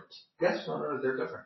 You want them to be different. Well, the current contract has them different. I want them the same. That's, to me, that's just easier and it's streamlined, and then I know and I can tell who's sitting across the table from me. The town manager has 10 days. Well, who's 10 days? It's 10 calendar days. So you would change the town manager and the chief to 10 calendar days. Yes. 7 business. Yes.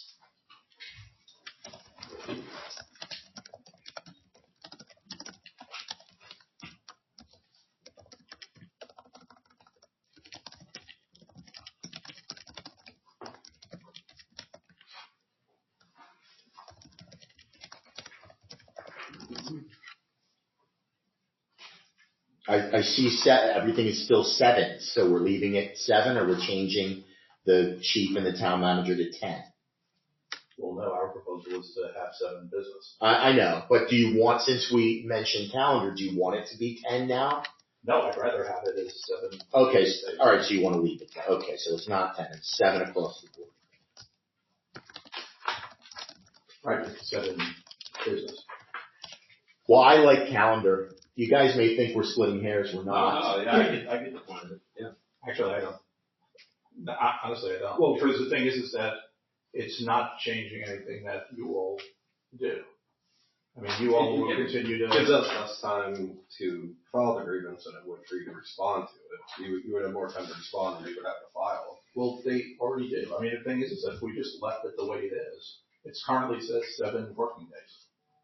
Yeah, but I work a different schedule now. Right, but has anybody turned around and said that when it comes to the town manager, the 7 working days isn't the town manager 7 working days? I don't know what you were No, they haven't. But also, yes, I mean, I don't. I see what you're saying. We're really not changing anything. Okay, yeah, is it that important to you? Leave it business days? It's what the town manager asked for. So. Is he around? No, just.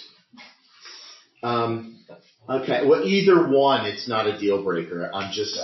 These come up, and I try to keep them uniform. If it's that important to the town manager, I'm not gonna stop the deal for that. Okay.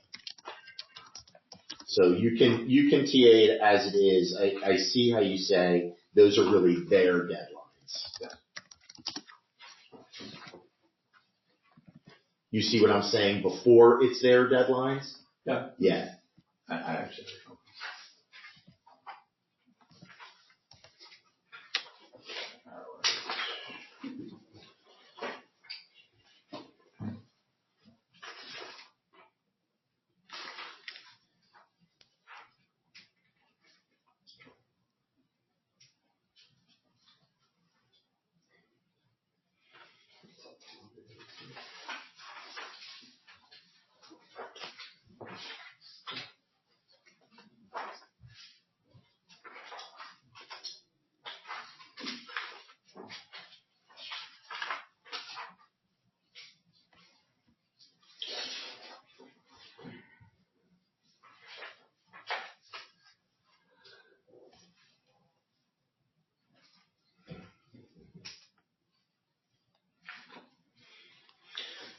Okay, so we're on disciplinary appeals on Article 32. Yeah.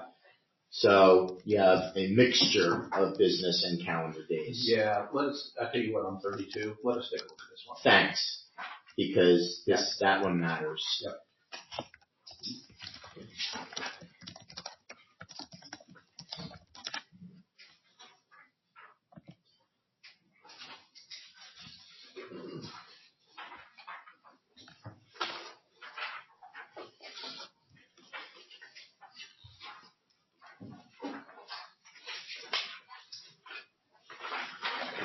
Okay, no issue on management rights, TA today. Savings clause.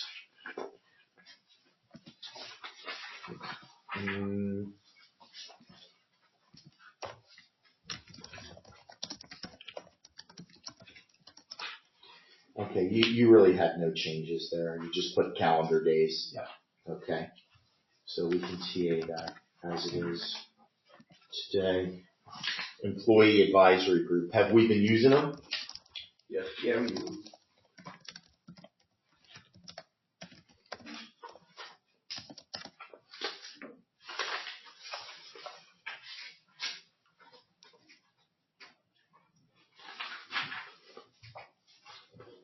Okay, that's, what was the intent of your changes here, just so I know?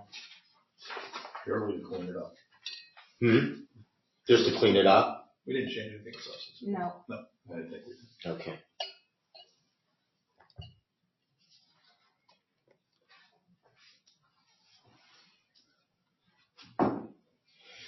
All right, I don't have an issue. 35, we can TA it.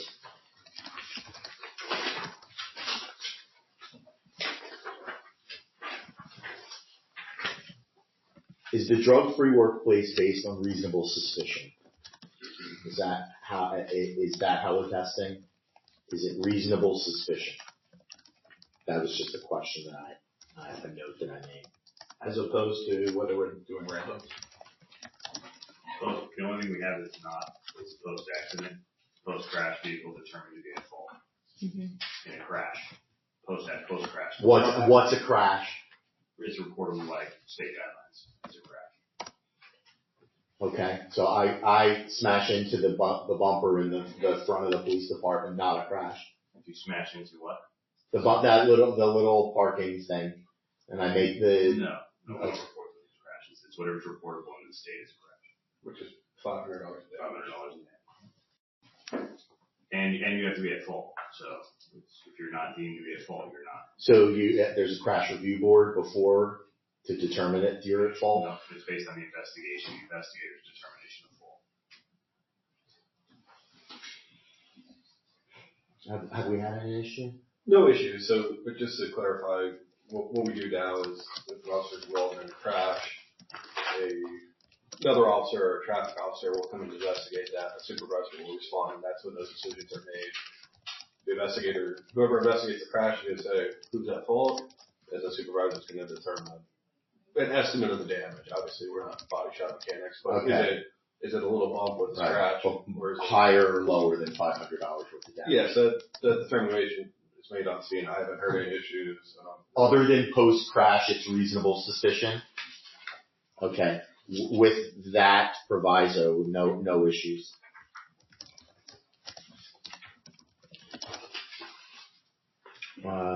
No issues with communicable diseases. Yes, big issue with rubella. Pension is open as we have an ongoing discussion. The duration is open with our ongoing discussion. Okay?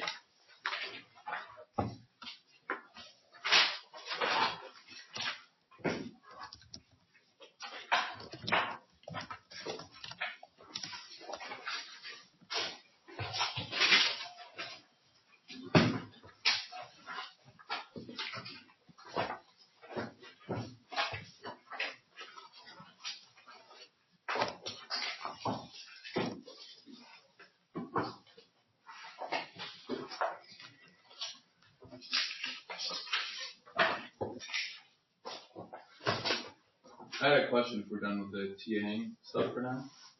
Yeah, just 1 second. Let me just do this. Sure.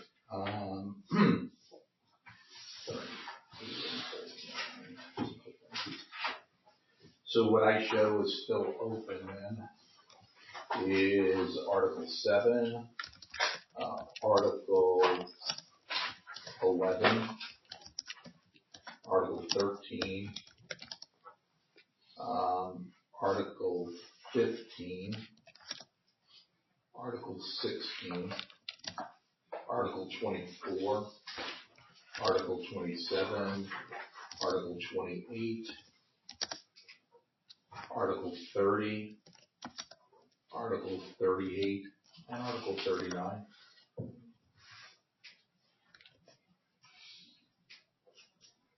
And then, of course, some of these are just like 28, it needs to work on 28.8. I mean, some of these are just single issues we're looking at, but that's what I show is open right now. So that's 11 articles that are open out of 39. Yep. So we've managed to handle 28 of those. Super. Yeah, I just wanted to get some input from you guys about the possibility of live streaming this whole process, because it's something we've heard from our membership that they've been interested in the possibility in exploring it, and I know it's becoming more common practice with these types of processes, so I just want to run that by you guys, just get your input beforehand. I hate it.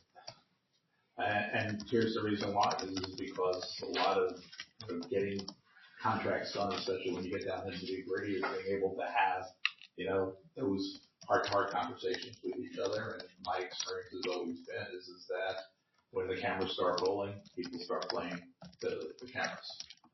And it's not necessarily even intentional. It's everybody's worried about, how they're going to look or what they say, and it makes it that much more difficult to have those frank conversations. And invariably what ends up happening is that half the time we're off camera and we're like out in the coffee room talking about all the things that we don't want to talk about on the camera. So that's my personal opinion on it. And at the end of the day, I'm about getting contracts. So, totally up to you, just public meeting. Gotcha. Thank you.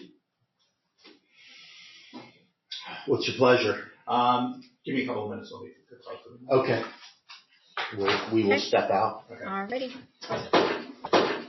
7, which is the first one that we have open. So what we could do is we could add in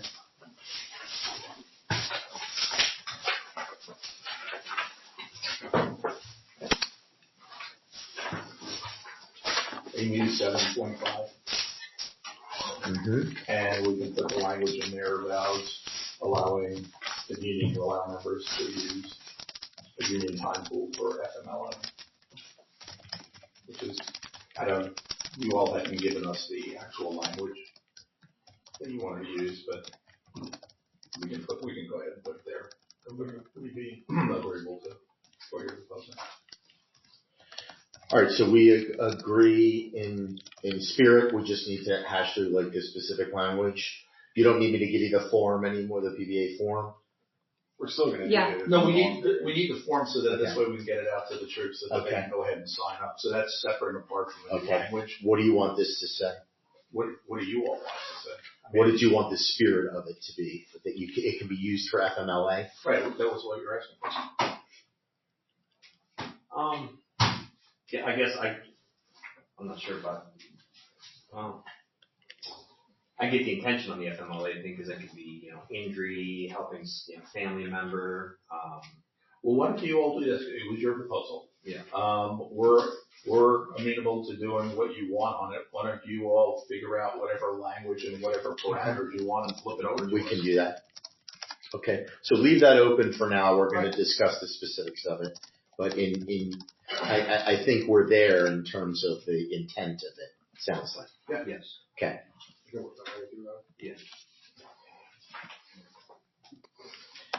All right, so on 11, the more we looked at the language on page 14, paragraph 10, I'm sorry, Article 11, got it. So the more we looked at it, the more we wondered why in the world it's even in seniority.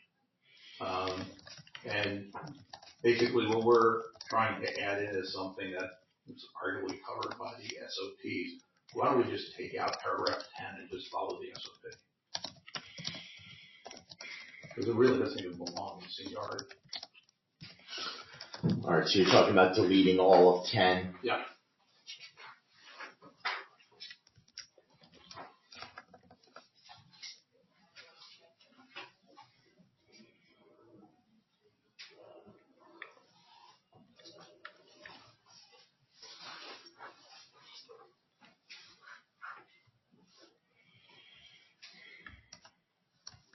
Guys?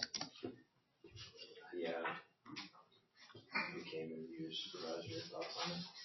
The only thing I think it protects is it establishes that specifically for road patrol overtime, makes it fair because it directs the sergeant to access the online system, and as opposed to like cut Colin's buddy and get paid once in overtime. You know what I mean? So But is that part of the SOP? No. We have a detailed policy. I was gonna say, we have a detailed policy, but we have a detailed policy. Is it dictates how it's done. Okay. Yeah, I don't know. I just don't know if that's in there. But I would say that the only thing that we would be. The thing is, let the policy dictate. Well, I was gonna say is you can go ahead and just amend the policy to include anything in here anything else that needs to be put in there.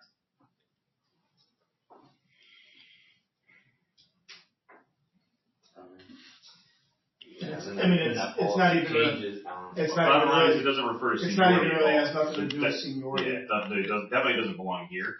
It may need to get moved, right? Because the detail system, we don't go by seniority. Let's see what's in the policy, and then if not that, we can just move it to the extra duty article where it makes more sense. Yeah, that's fine. All right, so we're going to wait to see the policy.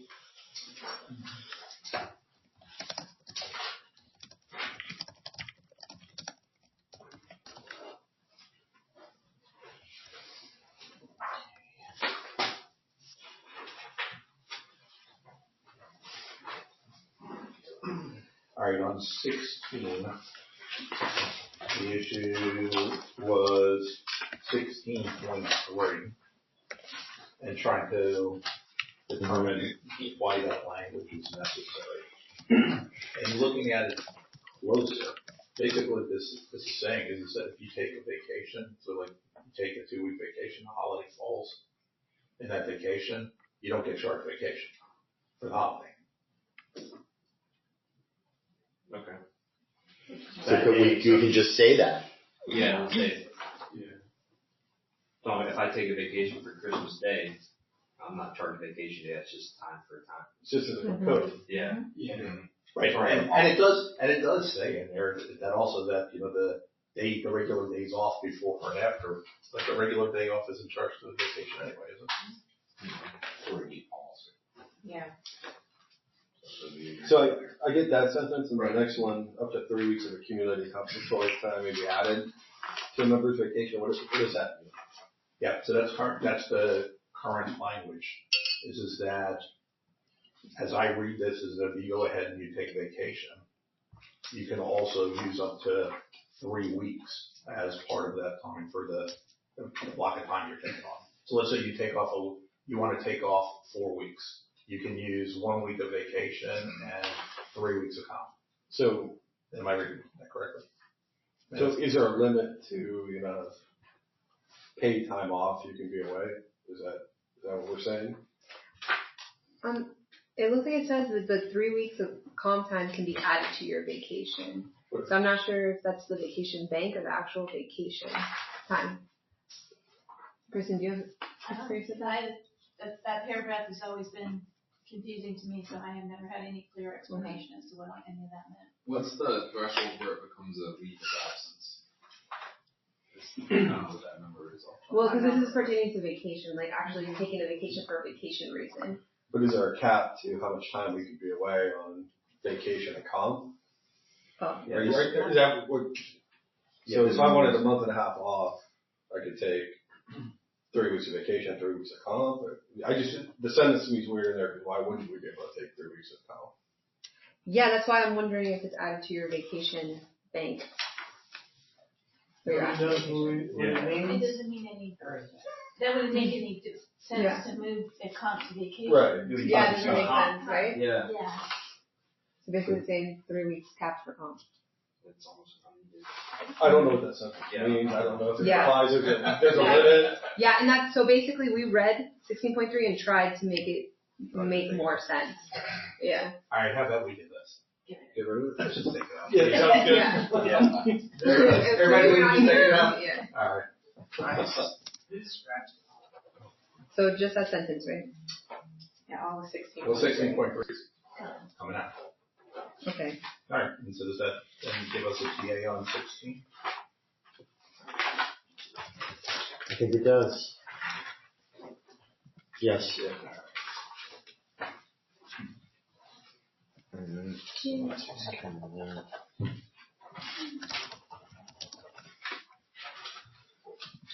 Okay. You go to 28.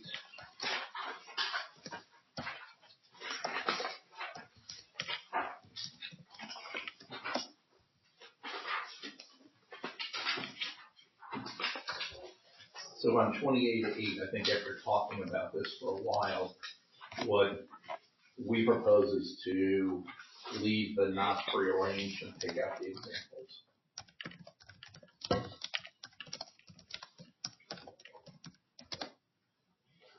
You want to call it anything else? Well, Either.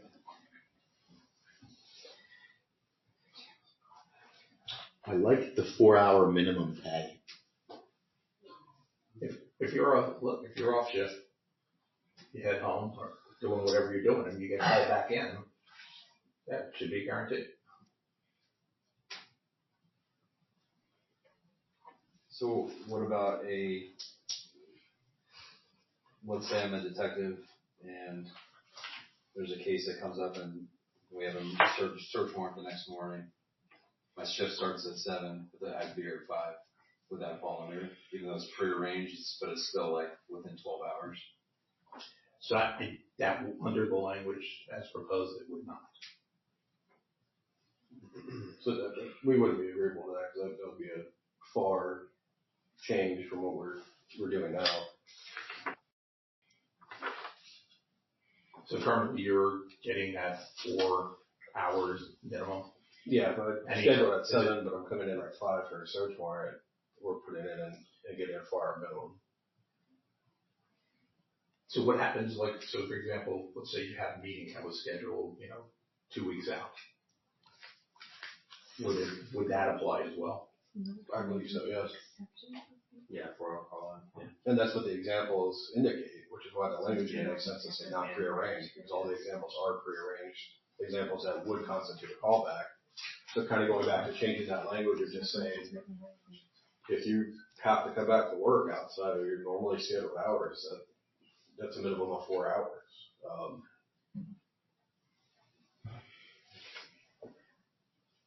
Yeah. Yeah, honestly, that doesn't make a lot of sense to me, but I get it. I think that's why the recommendation was brought up to change the name of it, because while it doesn't, in theory, seem like you're having to call somebody back because it was a planned meeting 2 weeks out, you're still coming in outside of your regular shift. I mean, basically it's saying that is that any work that you do outside of your regular shift will be a guaranteed 4 hours. That kind of happened.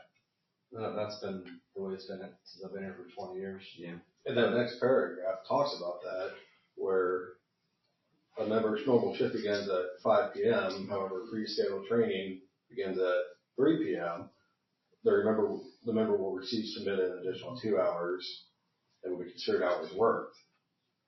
Oh, I'm sorry, that's for the cloud reading. That's not. Yeah, that's not a 4-hour call because it's training.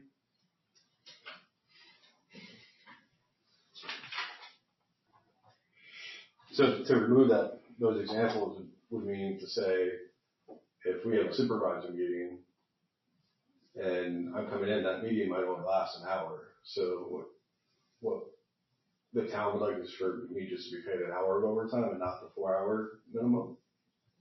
Right, because it's prearranged. It's scheduled. You're not being called. Mandatory that I'm being brought back to work on my day off potentially, or on a night where I work night shift and I have to be back at 2 o'clock for the meeting. Like that, that's always been how we've done it. There's always been call outs or callbacks. And that is what that example was talking about. Mandatory meetings, investigation, search warrants. So to eliminate that would be eliminating callbacks, So we're actually looking to do the opposite and clean it up to say that if you have to come back to work on your day off or your time off, it's 4 hours minimum. I understand your position. Anybody disagree with that? No, I do. So 28 is open. Yeah, 28 is open. So on 32, so on C, it says business. 32. Yeah. Yeah, 32C, Yeah. change that to calendar, then everything is calendar. Okay.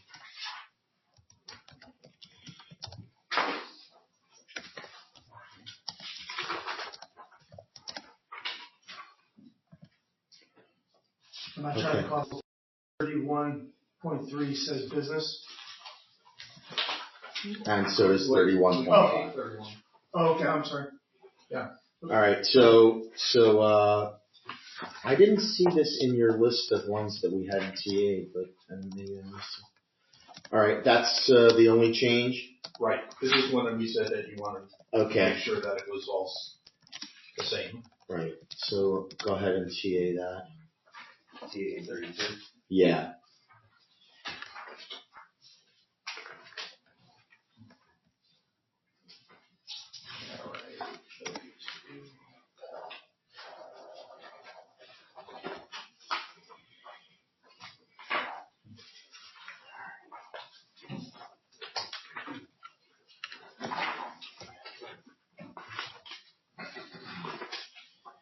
All right, so going back as mentioned before, we took a look at your, I'm going to call it economic proposal. As I mentioned before, we have $45 million over 3 years. I understand what you're asking for, but what you're asking for actually is more expensive than what you had first provided us. And we think the 75 start is a good start, even based upon what you provided us. Counties at 72. I think it puts us where we ultimately need to be. But again, at the end of the day, it's a matter of economics. We've increased for the cost of the last contract. It was 1.3. We had $1.3 million. We're increasing that by 280%. It's a 280% increase from the amount of money we spent on the last contract. And just because this is what we first presented, so this is what we first presented, just to be clear again. Oh, I didn't see 82,000 start on what you presented. So, okay, if you presented it, yes, then I stand correctly. Yeah, this is our first one. Oh, okay. I thought I had seen, a piece of paper that you had given. Yeah, the first bargaining. Yeah, that was in a formal proposal, and it's on the record that we withdrew that as being considered any kind of formal proposal. Okay, I was considering that the first bargaining session. No, I know. So my comment then it's more expensive was based on that. So okay, you clarified that. That's fine. But look, still at the end of the day, the money is what the money is. We want a 3-year contract here. What we are willing to do is that, on top of the $45 million that we're willing to, $4.5 million, 45. I really do on this one. I just heard you have $45 million to spend. It's went away real quick. Yes. Is that we are willing in the 3rd year of the contract to move all of the officers to Tier 1. What we ask is that as part of that, we help pay for it, mitigate some of it by increasing the town's use of the 185 money by $138,755, which would take the new cap up to $750,000. What's that number again? 138,755. And it moves the cap up to what? It moves the cap up to 750,000. To put that in perspective, last year that money was well over $1 million, so the members are still getting money in their pocket, essentially for investment. So it's not taking under that. Okay. What's the cap? 750. Right now it's. I think it's 612, so it's moving up to 750. Under your proposal, from what you just said, upon the entering into the 3rd year, right? This would be Tier 1 would be the 2 tier would be fully eliminated, or are you saying that at the end of That's tier 2 we're on. I'm sorry. No. At the end of, at the beginning of, if a 3-year contract is right, okay? At the beginning of the 3rd year, tier 2 would be eliminated. Correct. Okay. And when we say eliminate tier 2, can we clarify, is that a start-stop date for, benefits that have been accrued up to this point, or is that as if tier 2 never existed in all the ways that we legally can, aside from the vacation and 6 snapshot for that? Okay, all right. Yeah, so there's legal Aside from the legal things that have to stay, because once it's changed, it can't go back, would we otherwise be saying that an officer that's been here 10 years that's in tier 2?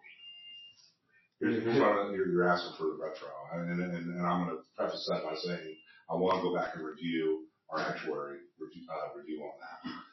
We had an actuary, the pension actuary review that, and I do not remember, this is on me, whether that was part of that review or not. I don't think it was, but it may not be an impact, but we're not sure yet. Okay. I want to just understand that's going to be a question our membership should ask. Sure, absolutely. When is this effective? Right.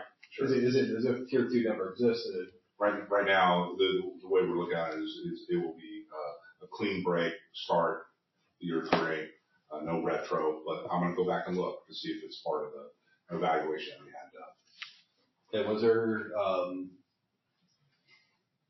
anything as far as pension modifications or changes about eliminating the 10% the first 4 years of the job? That was something that we put in our proposal also. Yeah, that was not part of the costing. So that would be a significant additional cost. Mm-hmm. So I don't know, we asked for a study of that back when we first started talking about that. And the actuary at the time said that we didn't need a study because you can't really factor that in as a cost because you don't know who's going to stay in the job. So that is part of our proposal that we eliminate the 10% for the first 4 years. Yeah, that doesn't make a lot of sense. Well, they can't budget for it because if I'm in the job, I could leave tomorrow, so they can't factor in that I'm going to stay here for the full year. Mm-hmm. So the actuary is saying that there's really no actual impact on doing that? Is that what the? I have to go back and look at the study. Let's go back and look at the study. Yeah, and we'll look at it. Okay. Yeah. Okay. So that would be, I guess, our 2 questions on that at this point. What does that start-stop look like? And what does it do to the? And then the 10% for the first 4 years. Right. Well, right now I will tell you the cost of moving to that proposal right now, what I have from the actuary is $500,000, over $500,000. 530 or something. Yeah. Okay. So you've seen the study. Mm-hmm. Yeah. So you know.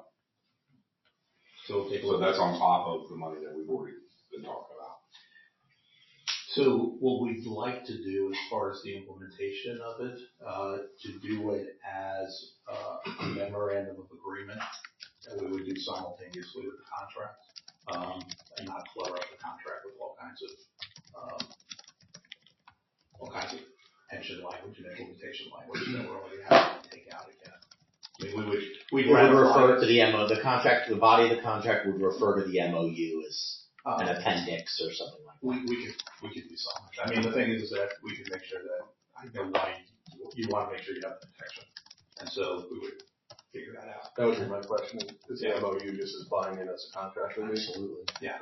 Yeah, it would be binding. And of course, the thing, because of the way the pension works is that even after both parties ratify the agreement and the elected officials ratify it, it still doesn't get changed until you have to change the pension ordinance. You have to have 2 readings. Right. The state has to say yay, which usually it's not going to be a problem. And this is going to refer in the body of the contract. It's going to incorporate the MOU by reference into the body of the contract. So. Okay. So what's your plan? You got to go back and look at the actuarial study? We'll go back and look on the actuarial study on that. Now, there's some other components that I just want to talk to you about as well. Because we talked about the $4.5 million and our desire for the 3-year contract. But there were some other things that you've already asked for that we would throw in as part of the deal to get all the economics. On Article 13, you gave us some additional numbers on the off-duty assignment. And we would include that as part of any deal, the way that you proposed it. Yep, I got it. Yeah, but I could be wrong with this, but I think the higher rate we get, the higher rate the town gets. Am I wrong on that? There's no cost. There's no cost to, like if we ask for $100, you're getting a higher rate from $100 than we are. oh, well, if it's, then that makes no sense. Yeah. Then we can just Right. on this right now if you want. Yeah. 13. Yeah, let's just go ahead and make sure I have the numbers right here. So, well, actually, I guess we can't because we still have the issue of the third year. That's true. What you just gave us is a 3-year counter proposal. Correct. So really all that has to happen is that ultimately we have to decide whether it's 2 or 3 years. If it turns out to be 3 years, then we just have to put in what the third year is going to be. Yeah. Are you going to have more to add to this as we go through? Yeah. Okay. Let's do that. So leave 13 open right now. Right, leave 13 open. What we would propose as part of this package would be for New Year's Eve. What article are you on? On 15. So, starting at, the officers whose shift, I guess starts at 4:30. Basically from midnight until the remainder of the shift, we would pay holiday pay. So basically, so like if you get off at 6 a.m. on the 1st, then from midnight to 6 a.m. you get holiday pay. Okay.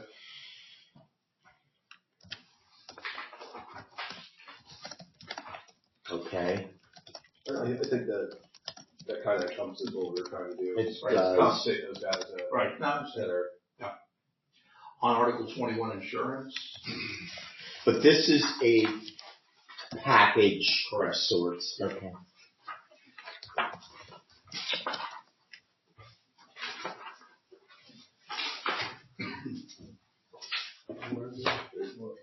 Whatever you say. 21. We do what you proposed.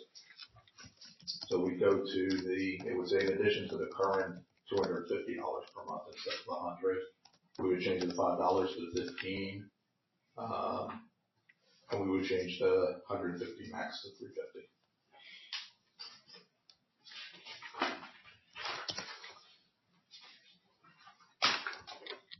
Will that encompass current retirees? Good question. I don't think so because those folks aren't part-time employees. Just from a purely technical standpoint.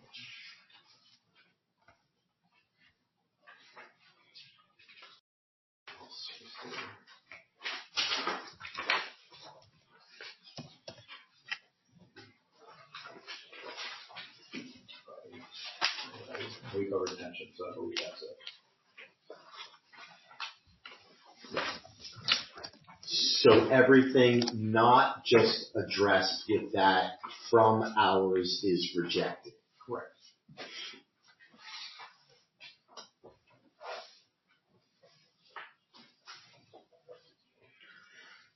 So I guess you have homework and we have homework. Yes, we do. All right. Should we, we'll talk to our sides and get new dates. Is that? Okay. Absolutely. You good? I want to expedite. You want to expedite? I want it to go quickly. Okay. Yeah, I don't want to wait. Tonight? We'll meet back again tonight? Can't do that. No? But as quickly as possible. Okay. Yeah. All right. Let's, okay. Our goal is to get this wrapped up in a vote as soon as possible. Well, if we have another lunchtime thing, you got to bring something. We'll another hour. We'll all be past hour. We got the big cookie. Yeah, I know. These guys are saying if I not realize you think they'll give me a cookie. All right, we'll try to expedite. Okay, so in July, right? So we're middle of July. Get another date in July. Yeah. Can we take 2 minutes, Larry? Yeah, sure. We'll be very brief. That's one thing. Yes. 2 minutes. Caucus? Yeah. Okay. Yeah. Let's call. Okay. Yeah. Let's call. We're recording. We're on. Yep, we're on. Okay. All right, because we're going to run this by the membership. I want to make sure I got it right in terms of the wages. I think I do.